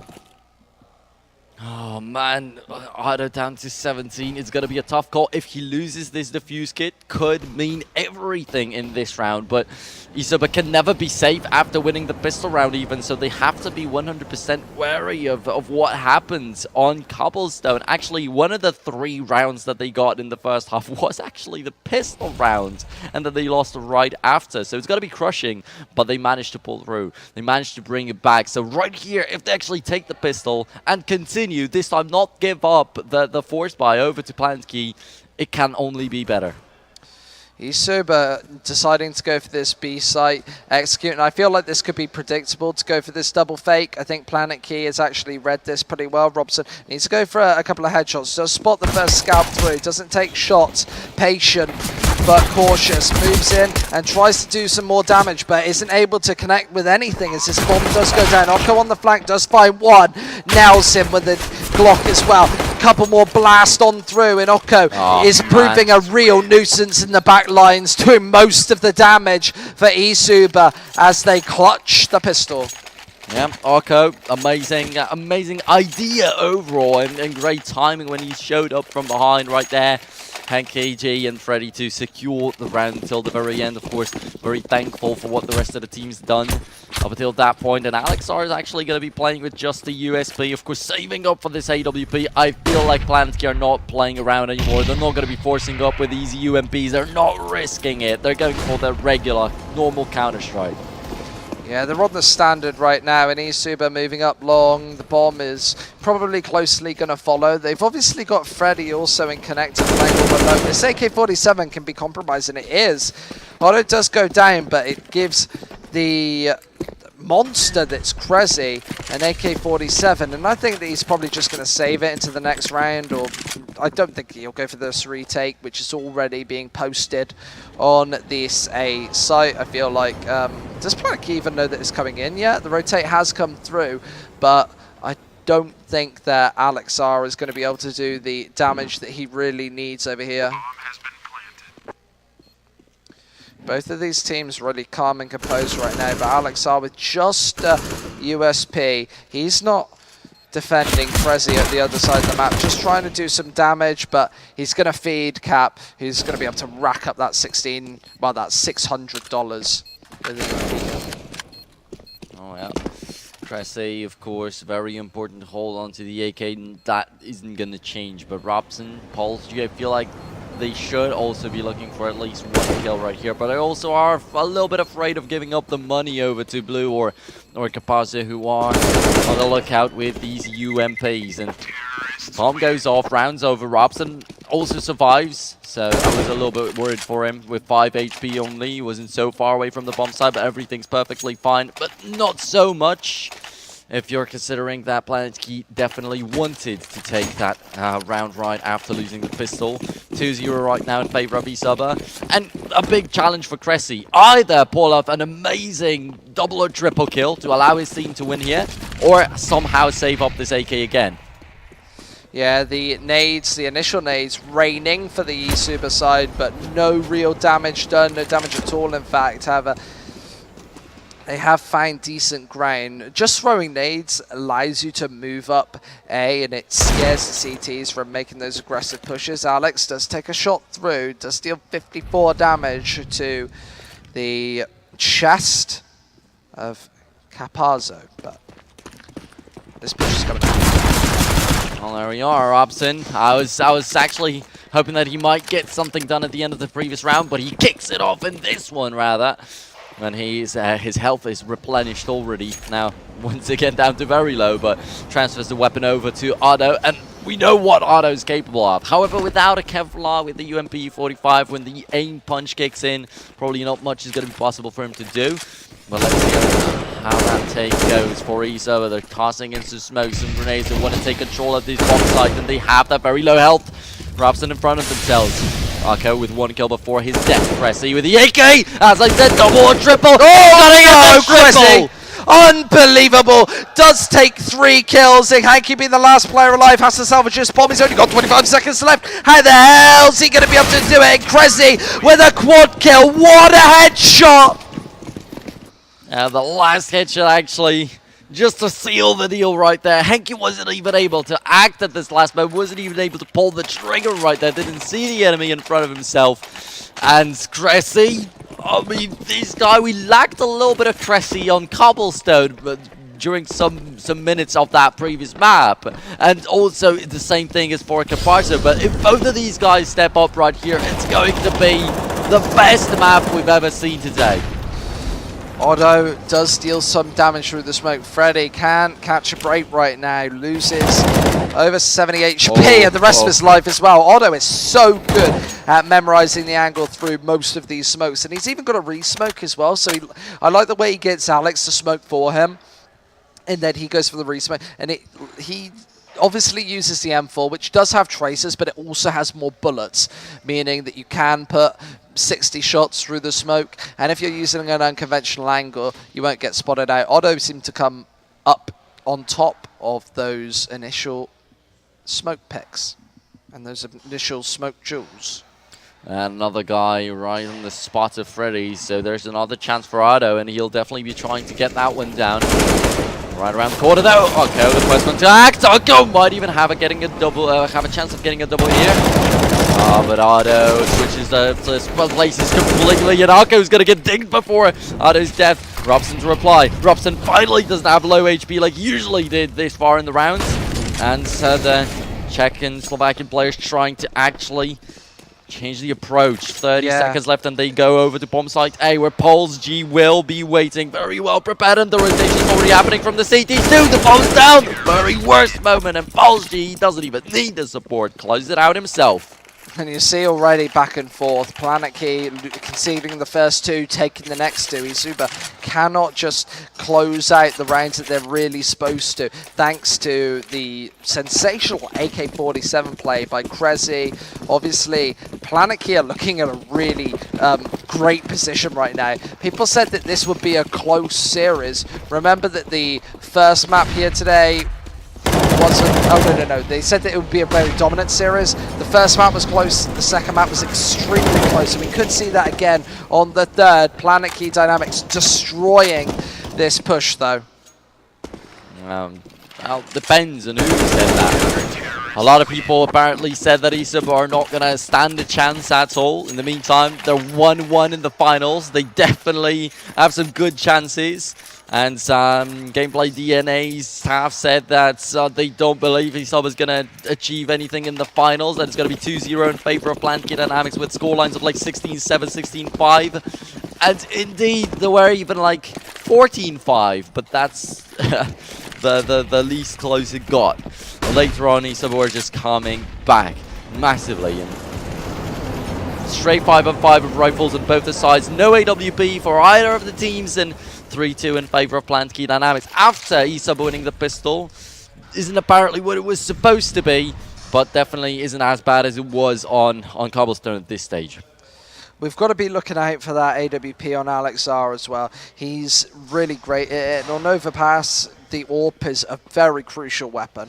Pincering off really large portions of the map, being able to take aggression towards A. You can also get loads of information, even if you don't take the initial pick, and if you don't take the initial kill, and that is obviously something that Alex is great at. He is great at finding those flicks, just like Cappy on the enemy side. However, it is about getting those entry picks, getting that aggression, and also getting the information. There's a pop flash through, but Cappy gonna assassinate Alex, taking him out of the sky. He is gonna go down next to Robson's brutal AK, but this push coming into A, thick and fast, with only 30 seconds left. eSuba going to get onto this site quickly. However, they've still got to contend with Long. Cressy's here, lurking in the smoke. He peeks out in the perfect time, finds one, falls back as well, but Henke's there to punish him. In the back, Freddy finds a headshot of his own, and cleans up this site on his own. Otto, the last player alive on 7 HP.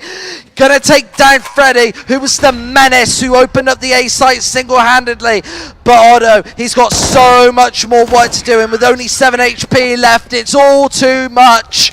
eSuba gonna find the round.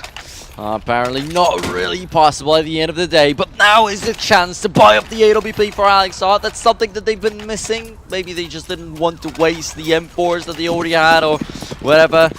the reason was eSuba still don't have that sniper rifle, and you mentioned, we pointed out so many times today how these sniper rifles will be important in all the matchups really, because all the teams had great AWPers, but this far I feel like Caparzo is proving to be the best one indeed. However, Alex are definitely putting up the challenge.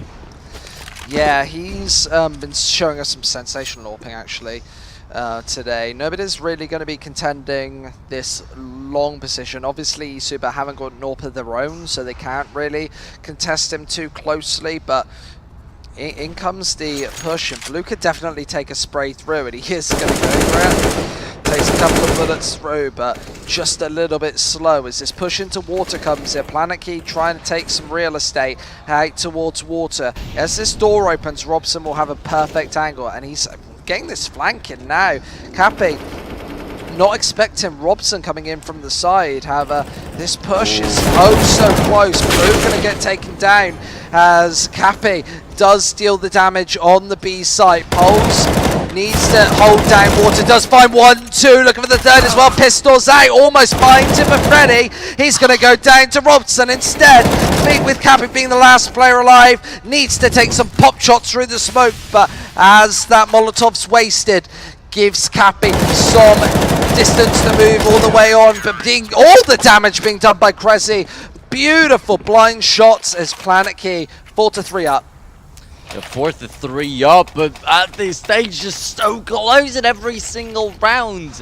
Nobody goes down without a fight in here, and I feel like eSuba, as soon as they get the 4 by going next rounds, they'll have once again something up in store for us. 5-3 though, I think it is a safe bet, not even a single Kevlar in here. It would be a miracle if eSuba get anything done.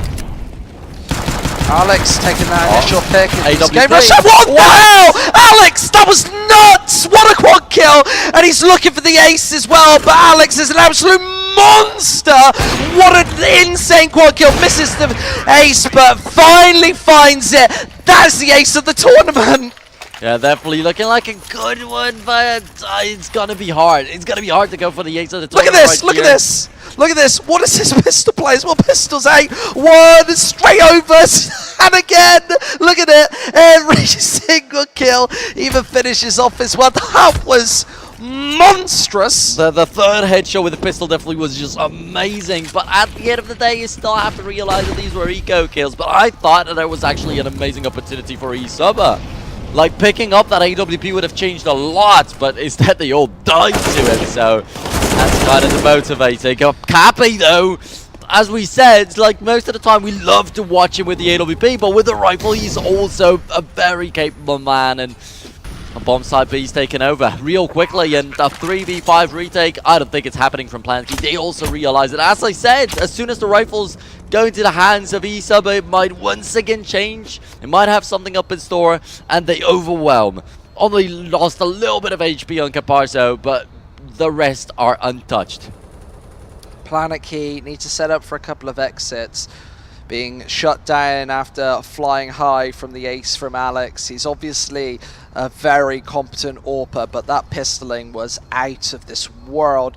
eSuba find their fourth. There seemed to be a very back and forth frame once again, a back and forth map once again. Both of these teams not wanting to give away any early advantages, and neither team finding large portions of rounds. I don't think I've seen a 5-round win streak in the longest time. Oh yeah, that for sure. So how's it gonna go right now? Alex not giving up. Of course, he's holding on to the AWP with the weapon saved up. Planetkey, it's not like their economy was even dented in that previous round so much. So they're still going to be quite comfy with what they have. Yeah, Poles on the boost as well. eSuba need to be watching out for this, but he is looking into the water area, and Cappy, does get the pop flash through. Pre-fires it as well. Beautiful headshot. Annihilates Polsey on that initial pick. He does get traded through as the aggression is punished. However, eSuba, they've got to face down Alex again. He's been destroying them from this angle. Oka does finish him off, but this A push is coming in now, and Robson does have backup on this site from Otto. They both... Oh, what was that shot, Freddy? Disgusting. Ridiculous. Straight through the side of the smoke. And he had zero vision, but he's even taking more. Robson, the next to 4, Freddy. What are you doing? This is blatant right now. This is really dirty stuff. Oh man, Otto all alone. Nothing he can do. Or maybe he can get 1 kill or finish up another guy because they're so low on health. But this round's not winnable for him for sure. And yeah, can we have just somebody take a look at if Freddy's not turned on the X-ray or what, something? Amazing shots through that smoke. That was just huge. But repeating it is definitely going to be a hard task. But it doesn't matter. It's the 5th round taken. Nobody stays alive. Planetkey, and I said how their economy did not get dented previously because they saved up 3 rifles. Now they're going to have to spend a lot of money on this one. But they still have quite a bit of it left. I mean, Cressy's got 4,000 and 3.2 on Pulse G, and they love forcing so much. I mean, I'm not already saying this that isn't they will a lose force. this round. This definitely isn't a force, though. Planetkey definitely have enough money to go for this buy, and definitely should, with Alex R firing so heavily with the AWP. And they've got enough of these Molotovs, so this B push will definitely be neutralized. If eSuba go and throw all the nades over now, a couple of mollies is all that it will take from Planetkey to neutralize a push. Okay. Everything's up in the air right now. Nobody getting aggressive on Planetkey Dynamics, really. No boost anymore. Nobody checking out what area is right out there. And everyone just falls back. Still a ton of smokes on the hands of the CTs. Not like they used up a lot of them. But they only used 1 smoke this far. It's the same for the Terrorist team. So it's interesting to see how reserved both teams are in this round number 11. Yeah, looking good as Planetkey Dynamics have a really strong hold towards B and a stack towards B. The bomb is going to circumvent this defense and push towards the A site instead, which Cressy and co isn't spotting out. They need to take down Freddy here, and maybe they'll realize that there will be a push up towards long, but eSuba know that this boost is in play and will try and count out these players. Blue going to find one, and they should know that there's a second player here. However, Pulse, is he going to find it? Yeah, he does find one, but they definitely have counted him at this point. Otto finds one back. However, Robson on this site does loads of damage, almost stops his bomb from being able to get planted, kill. but Freddy does chip it back in their favor. Alex and Otto need to do the damage now, desperately trying to take a couple of picks through the box with the AWP, getting counted as Oko finds a beautiful, stunning headshot, and just Otto left means that he's going to get smoked off. Needs to find one, but does the headshot to the second as well. 5-5, as we say, it's back and forth.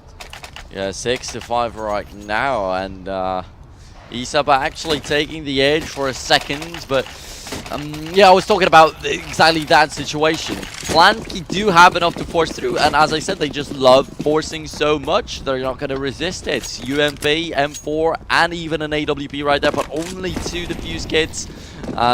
Robson completely missing out on the grenades, so that could be a bit of a problem. And Capsy trying to go for, or Cappy, sorry, trying to go for these aggressive picks again. Planetkey Dynamics back to old ways, forcing up with an M4, an AWP, UMP, 5.7. It's like they're playing Weapon Expert right now, where they can't buy up properly in either of these rounds. Flash, that was a perfect flash. Uku really stumbles to find any real aggression, but he's in a very compromising position.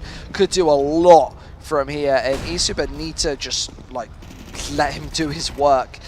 Playing with a great trigger discipline. Does find the first one with a little bit of difficulty. There's the second, smokes up, leads him to get this third, but Otto's going to chip it back as the 5.7s do the damage. A 2 versus 3 as Planetkey Dynamics struggle on this site. Robson's an extra drop as well. Alex R with an AWP. I don't think he has any chance into this one. Needs to save. Planetkey need an AWP into the last couple of rounds of this half, and with eSuba taking a couple of rounds here. They're really manhandling this CT economy. Planetkey Dynamics can't get anything running. This is going to be like an eco or force once again. They're not going to have the M4s, the double up setup that they so need, especially on overpass when utility is really, really useful. Especially, well, I was going to say especially towards the B site, but the A site could do with a couple of smokes covering up that choke point as well. 7-5 now though. Yeah, both teams struggling so much with the economy on the CT side and cobblestone. Seems like once again it could definitely be the case on this map even. And a freeze time called in. Planetkey Dynamics definitely have to collect their minds and come up with some ideas to grab at least another round in here before this half is over. Because against eSuba, they know that it's not going to be easy. I mean, it's going to be easier when eSuba are on the CT side. It was an overwhelming performance from Planetkey up against eSuba's CT side and Cobble, but this is a different map. Caparzo, I'm quite sure that he's going to be capable of doing a lot. And right here, he doesn't even need the AWP. He's rifling for the most part of the first half, and he's doing perfectly fine like this. Once again, yeah, around the 6 kills though. As I was going to say, Planetkey have got to be really feeling the pressure right now. I want to tune into their team speak during this pause just to see how they are feeling. Can we listen to Planetkey? Ich kauf. Bisschen Geld kaufen. Oh, Nicht kaufen. Also, Ey, wir kriegen nächste Runde vollen One player Bonus. said Ja, that he's aber gonna buy, ich dachte, so du they insgesamt definitely said kaufen. no. Aufgezogen seid ihr. Komm, Fokus. Wir holen das jetzt. So focus, I think that's the key word. That's Irgendwie a very fine-tuned Lass einfach word. Standard spielen. Habt ihr nicht. They know that they're in a dangerous position right Lass now. einfach I spielen think wie immer, focus Mann, is und the dann word. scheißen darauf, was die machen. Es geht nicht an. Aber wenn ich halt Also auch mit irgendwie A B immer in der Säule dabei bin, gehen sie A lang durch. Wenn ich mit A lang bin, dann gehen sie B. What's he saying? Something Das hat about nicht bomb side Präsenz being zeigen. long. Du musst bisschen out chillen. there. Hab ich nicht einmal There's a gemacht bisher. possibility Alex is going to be Das hat spotting long on bomb side B and he's going to learn Da hast some du gesagt, info. vielleicht So Alex is going to be going for an aggressive pick. We need to be seeing this with the AWP anyway, regardless of everything that's going. Yeah, he's going towards long, but Cappy, oh, he's nailing this angle down already. And you see, Alex almost knows it's happening. He goes for the pick, but Cappy's just too fast. eSuba with the advantage. Almost takes a second as well.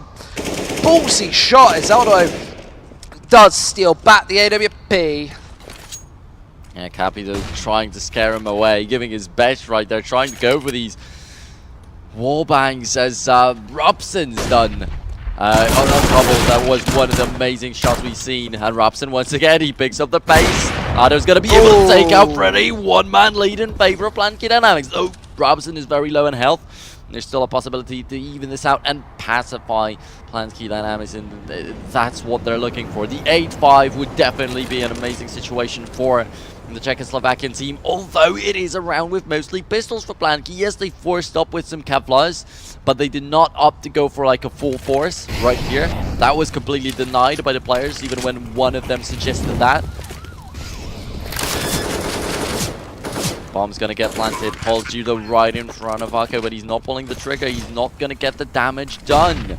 Pulls you looking for it with a P250. Everybody falling back away from the bomb site. That's a very smart move. There was not even a single defuse kit to start with in this round for the CTs. So Planetkey. Planetkey actually going to be able to do this. Henke, oh, double spray down both headshots as well, and really shuts down Planetkey Dynamics' chances of making this through. A third headshot as well, and eSuba really shutting things down as Planetkey Dynamics. This will be their final buy of the half if they don't take this one. Yeah, they will have decent round loss bonus, but eSuba, they've taken so many in a row that Planetkey Dynamics, they must be really shaking in their boots.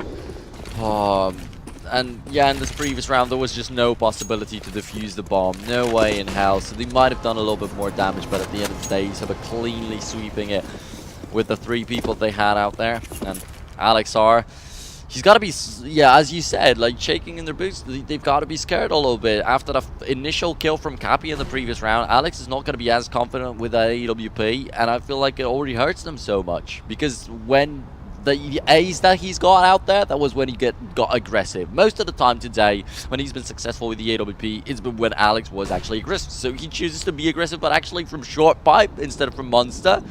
But this time there's nobody out there. Alex R going very aggressive with this AWP and could definitely get caught out here.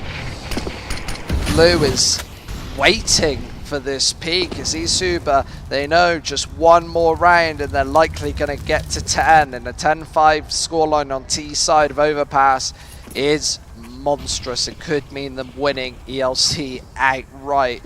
They'll just be one pistol round away from taking our tournament. However, Planetkey Dynamics baited, but have had a lot of these nades baited out, but you see they've got barely any utility left, and eSuba can make a very last second push onto the B site, and there's going to be no Molotovs, just one smoke grenade on Krezi to hold this push back, but it's about to come in.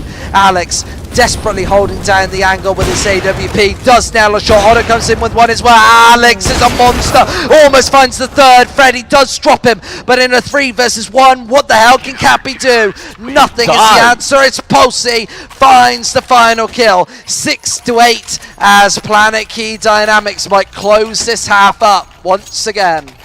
In theory, it's a little bit lucky that Cappy actually died with 2 seconds left into the round because he did not lose his money completely, but that he still died. He lost the AWP, now he's going to rebuy it. Alright, this is the last round of the first half, so it's not the end of the world, but definitely getting a little bit dangerous out there in terms of your status.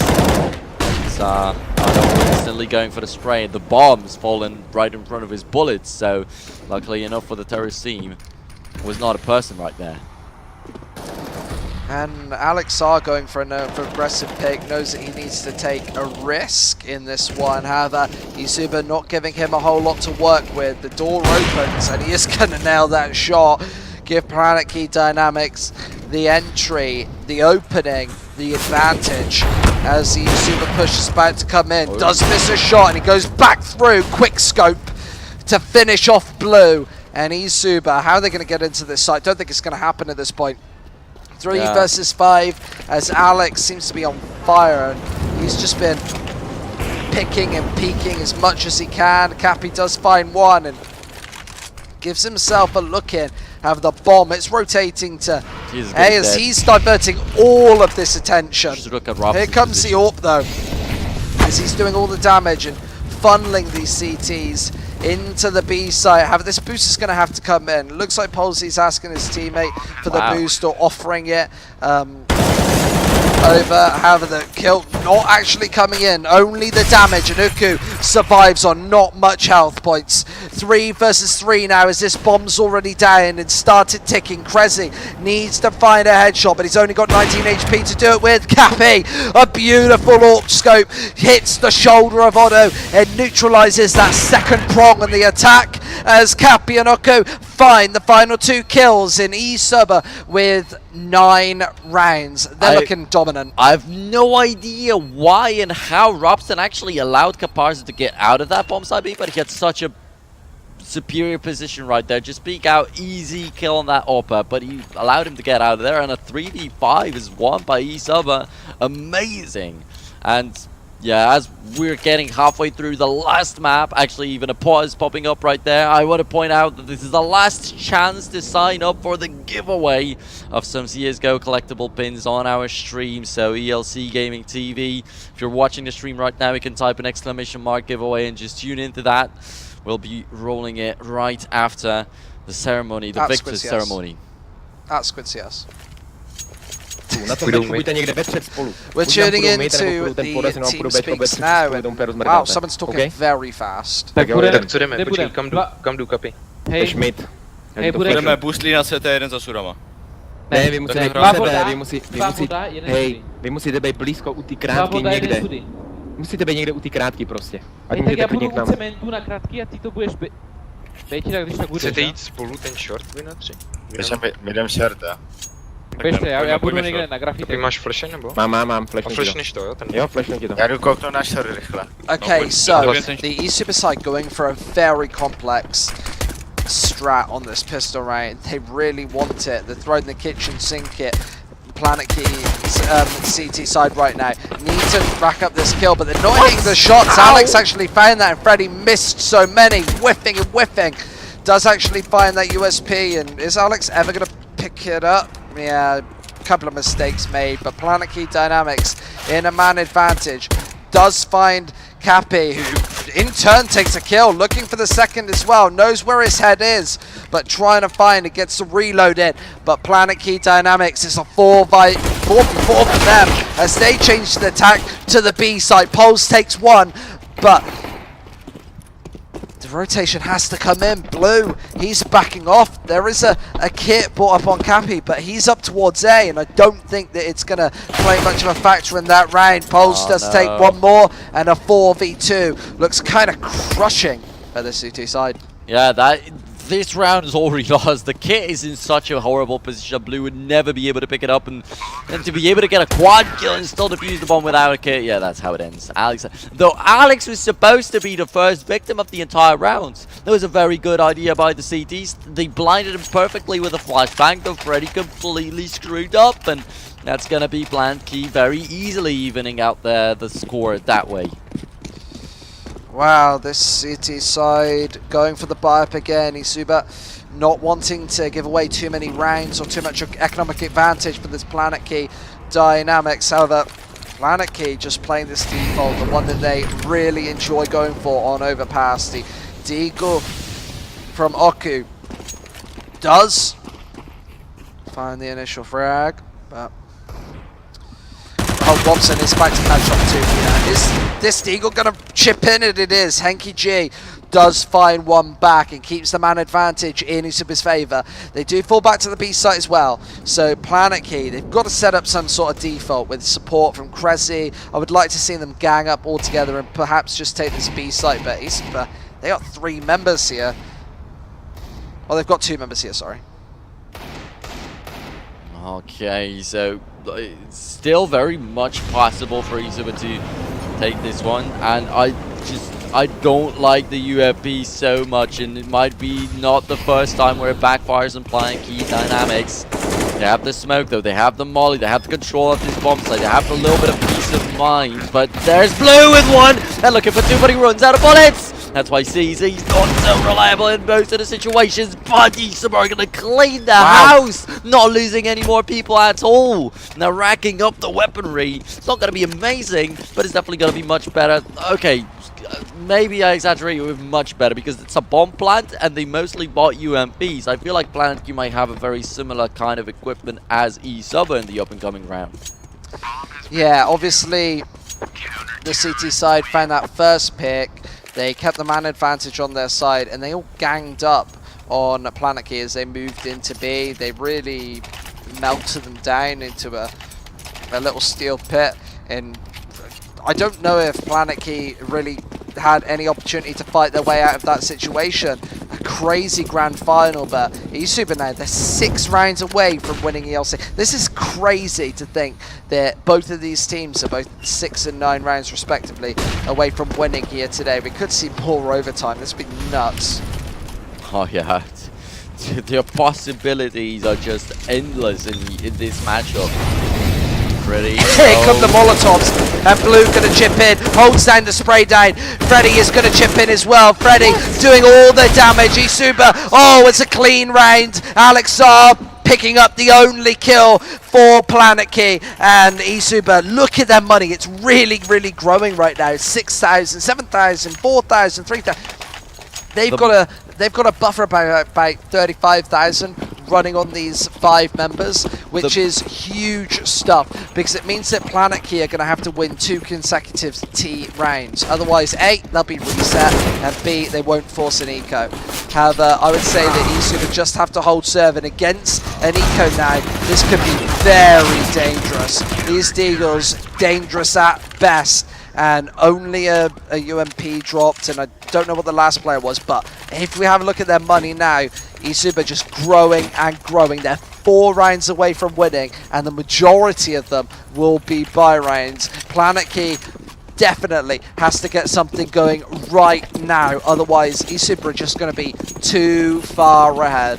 Yeah, but you saw how hard it was for eSuba to close out the map against the Plague Ducks. Might as well once again just come back right here. Planetkey struggled so much to close out the map. The Gobblestone against the eSuba. I feel like it has to be an endless matchup right here. I don't think it can be as easy.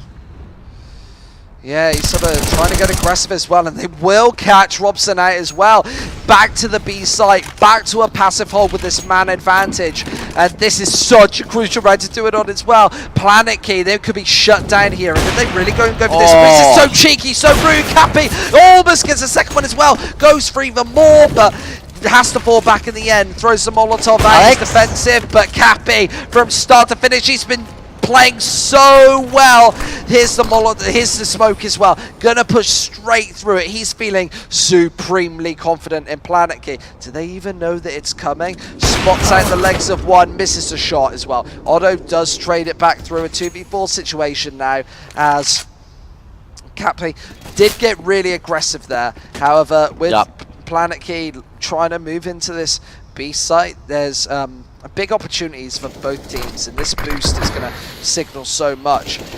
Boosting over this smoke, you can just see heads over towards barrels, over towards the top of Monster as well, but Polsey, he's actually been caught out, shot down to 34 HP, but he didn't put enough bullets through. Henke, it was just a couple of parting shots, and he didn't hear the bullets connect into the soft flesh of Polsey G, but Blue, is he actually going to find this kill? No, it's going to be Otto instead, racking it up, and Planetkey lose by timeout, but keeping the AK into the 21st round and the AWP, most importantly. But they've got no money to talk of. They've got to drop, get pistols, drop the AWP for Alex, and see what they can make off this. Yep, they've got decent utility, so they could go for a B site execute, which does look like what they're going to be doing, but now probably going to be a B split off the back of this one, if you have a look at their utility and their positioning. However, eSuba, they've got a really good shot at closing this out here. Oh yeah, surely, and they wanted to be restless right there. They wanted to chase down the two remaining terrorists, and you said how vital of a round it would be, and somehow Planetkey did not manage to get much done right there. Comparsa with a very Casares kind of play, but pulls off a double kill, even whiffing in some shots. Now Polsey, he's going to get a surprising kill in here, but it still doesn't change the fact that he has some pistols out, and the bomb was spotted out by Cappy, but he's surrounded, and is he going to be able to survive a little bit longer? Not really, not even another kill, and that's an AWP. Drop. Yeah, Otto really reluctant to take that peek to get the AWP as well. Doesn't know if eSuba are going to be trying to face him down. Henke does find that opening kill and levels this back to a 3v3. And remember, Freddy is in a really compromising position. Planetkey have to be able to counter navigate this one. However, up long could do so much damage, and he hears the Molotovs come through, he hears the smokes predominantly, and he's missing. They both peek him at once, does get one, drops the bomb as well, spots it out. Planetkey, the ruse is up. The retakes are about to come in, and Blue does find one, looks for the second as well. Cressy's only got an M4, just picked up. It would have been a Tech 9 and an awful play, but he's going for the rotate through. Both of these players have kits, but Blue going for it, trying to hold it down. Cressy's not there in time. eSuba's going to hold it down. A 14th round for them is Planetkey. They've got to take 7 or 8 in a row to even have a chance of taking this to overtime. They've got to have 8 in a row to take it to overtime, 9 in a row to win this out. Right, I don't think it's going to happen. Oh man, that was just like pure primal instincts to just fall back so long, to try and survive as long as possible, but he did not have a Molotov, so this basically made no sense, that kind of play. And yeah, let's not forget about this boost that eSuba still have up their sleeve, and in my opinion, it's not been so useful last time, but this time to just seal the deal, to just put that last nail in the coffin of Planetkey Dynamics could be a very good idea. And, oh, look at this boost again. We saw this earlier from eSuba, but it's Cap again with this dirty boost. You can see right to the B side as well. Is this how they're going to win the championship? So disgusting. Planetkey need to really win this clutch now. They've got the B site under locks, but it's a 3v5, and with an auto sniper facing them down as well. Cappy, an absolutely dirty boost, and again, I don't know if that's the one that we saw earlier, but he saw right down into B. A double spray down from Otto, almost the third as well. Krezi has to take down 1 versus 3, does take the first, but it's going to be Cappy with a mighty triple kill to clutch through the 15th round for the ECTs. And championship point, their first championship point. It was roughly the same boost. Maybe it was a little bit lower. Maybe one guy was ducking instead of standing up there. But it worked out amazingly for them. But actually, at the crucial moment where Cappy could have taken out another guy, they collapsed. Like, they started running away. So I feel like it still could have turned out even better. But 2 auto snipers as well.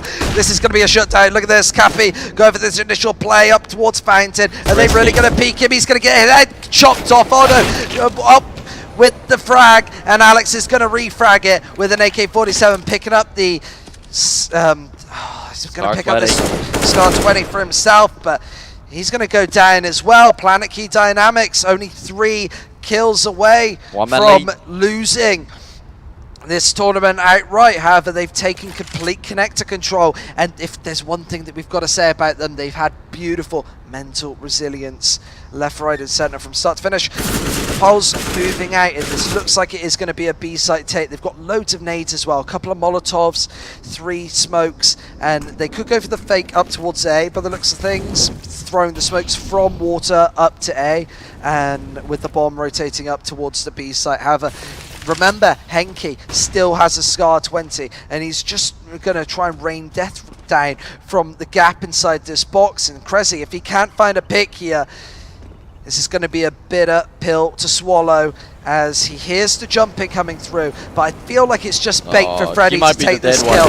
Yeah, definitely bait coming through. Uko takes the kill regardless, as the B play is coming in, looking like a win coming in. 1 kill coming through as Freddy finishes it off 16-7, the end of a long tournament, and eSuba are your champions. And this is actually the most one-sided score that we've had throughout the entire LAN finals. The second one closest to this one was 16-8, actually. So they pulled through. That's the momentum that they carried over from Cobblestone. An amazing comeback that they had, and it feels like they deserved it right here. Not many people, if not to say no one, believed in them, and it works out. What an absolutely nuts final, though. 30 rounds in the first game, a double overtime in the second game, and that rollover on overpass. He simply looks so strong as of about the first half of Mirage. Yeah. This is just amazing of a day of Counter-Strike that we've had here, though. And unfortunately, it is about to end. I mean, it could have lasted a little bit longer. I really hoped for some more overtimes on this overpass right here to just seal the deal, to just settle the score for once. But eSuba just doing it very decisively, not playing around anymore. But the same goes for Planetkey. They were not playing with some UMP force buys anymore. They were taking it real seriously. They just wanted to play the regular Counter-Strike, risk the least. But maybe without the risk, there's no reward. People were doubting eSuba coming into this matchup as well. Everybody was saying Planetkey are going to take it, perhaps even convincingly easy 2-0, 16-6, 16-8, and that just didn't happen. These eSuba players, especially Cappy in the end with the AWP, just coming up trumps. Yeah, so unfortunately you missed the prediction just a little bit. Not 2-1 in favor of Planetkey, but the other way around.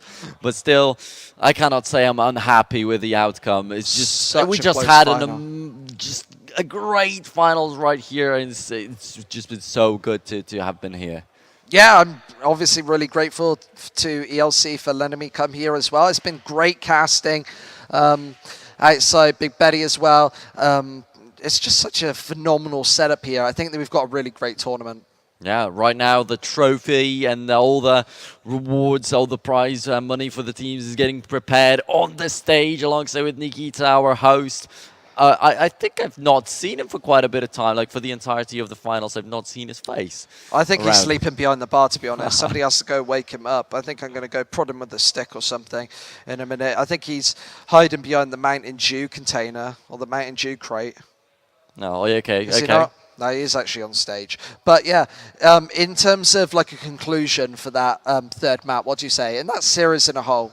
I mean, I already wanted to say that we had a little bit of a pause before the second pistol round, and during that pause, the eSuba was already talking about some boost. That's what that boost with the auto sniper came back to my mind, and they got to use that later. So maybe they were already planning it right off the bat. Just guys, let's secure the pistol. Later on, we're gonna use that boost. We have so many rounds already secured for free. Let's just close it out. Let's just seal the. Yeah, 16-7. Well, you know what happens when you go close against a team like Planetkey? They take you up to the 30th round, maybe even into overtime. You need to close it out with something dirty like a boost. You need to do your homework before you get to a tournament like this. And eSuba inevitably finishing off the tournament with a big bang. Yeah, definitely a big bang. And you can clearly see and say that they were prepared for that. Overpass, it's something that they've shown that other teams did not even think of. They've shown great proficiency, and they've obviously nailed through, and obviously, as I said before, done their homework, looked for these innovative boosts, and really made your way through. That was a 5-man boost as well. That is true teamwork. I remember the Fnatic one was a 4-man boost with, I think it was Flusher playing towards the B site instead. However, this one's a 5-man. The whole team has to be there. I don't think it's as powerful as the infamous Fnatic overpass boost, the Olaf pass boost. However, it's still really powerful. And we saw it come into play in 2 series today, the first of which didn't pan out in their favor. The second definitely did. Yeah, and that's the thing. It's a very risky one. Like, you have to spend so much money on that auto sniper right off the bat. If it doesn't work, if you get only a single kill like Cappy did in the first matchup, it's not worth it at all. And then he lost the auto sniper right away. And in here, it also was quite risky. When the second auto sniper was bought up by Robson, if I'm not mistaken, he ran down the middle and gave it up instantly to Alex. It's unfortunate to Alex that he wasn't able to use it right. But with that Scar 20, imagine the havoc that he could have wreaked. I know, and I don't want to rub it in because I know Planetkey just stood right over there, but they had 6 or 7 tournament points on Cobblestone. Yeah. They had a lot of opportunities to take this one in 2 maps. We would have been home right now. However, that didn't happen, and they're now going home 2nd place, and we're going to be crowning some new champions in just a moment. Yeah, but I'm quite sure that they're aware of that themselves. They could have closed it out. Like, they've been talking about it throughout the break between the second and third one. It should have already been over a long time ago. They should have been the guys with the first place spot. A lot of people were expecting that. Everybody saw that coming with the 12-3 first half on call, but it just did not happen. I mean, you cannot relax yourself in the grand finals in a game like that. Maybe that was their problem. Yeah, and I heard Talk on the Town says that was their problem in the first game this morning. Obviously, when they got knocked down into the round 2 lower bracket match, it was because they were pretty complacent. They weren't playing that Mirage too seriously, and maybe we saw that again on Cobblestone. After losing a 12-3 scoreline, you've got to push external factors into it a little bit, like maybe they weren't trying as hard as they should have been. But in a grand final, I find that hard to believe. I think that it would probably just be the pressure mounting up. And eSuba didn't actually feel that pressure as much. You saw big-time players like Cappy really show up when the Call of Duty came in. Yeah, and so, I mean, it's already getting real late into the night, so some of the players might not really be taking it so well. All right, but we are ready to throw it over to the stage for the winners ceremony. Right after that, we're going to settle the giveaway, thank everybody, and wrap up the stream. So these are the last moments of the ELC Gaming Legends Series number 2 with Counter-Strike. Let's go over to Nikita and the team. Thank you very much, Nira and Squid. What an incredible day it has been, and we've had a lot of matches, mainly featuring eSuba, but I'd like the audience, please put your hands together for Legends Series champions, eSuba.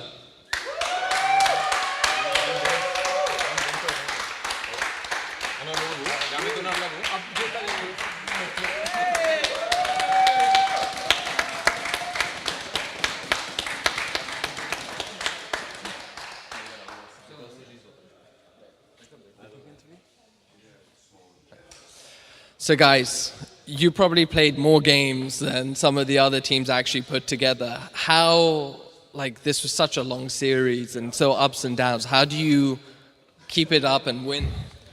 We were a little bit tired before the finals because we had a lot of time pause. But we warm up, come back again, we felt cash and win the others too.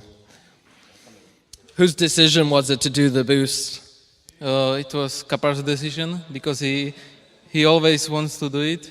So yeah, it was his decision. Well, it worked well. I actually saw Alex throw his arms up in the air when he got taken out, guys. Look, I'm not going to keep you too long. Congratulations once again. I'd also like to congratulate Planetkey Dynamic on, I think, an incredible series and finals. So well done on second place.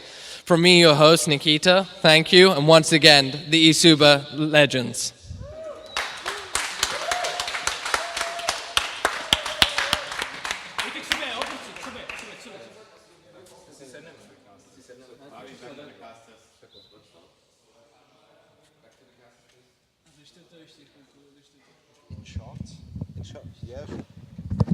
You can also have take the headset. All right.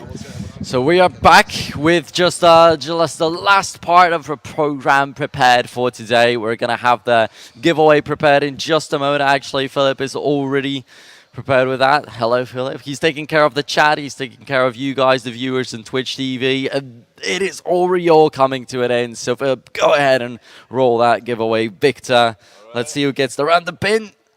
It's going to be Stream Elements. That's the problem. Why? That's our bot. That's a bot. Okay. GG, guys. So let's just re-roll it, I guess. That's the bot. Really?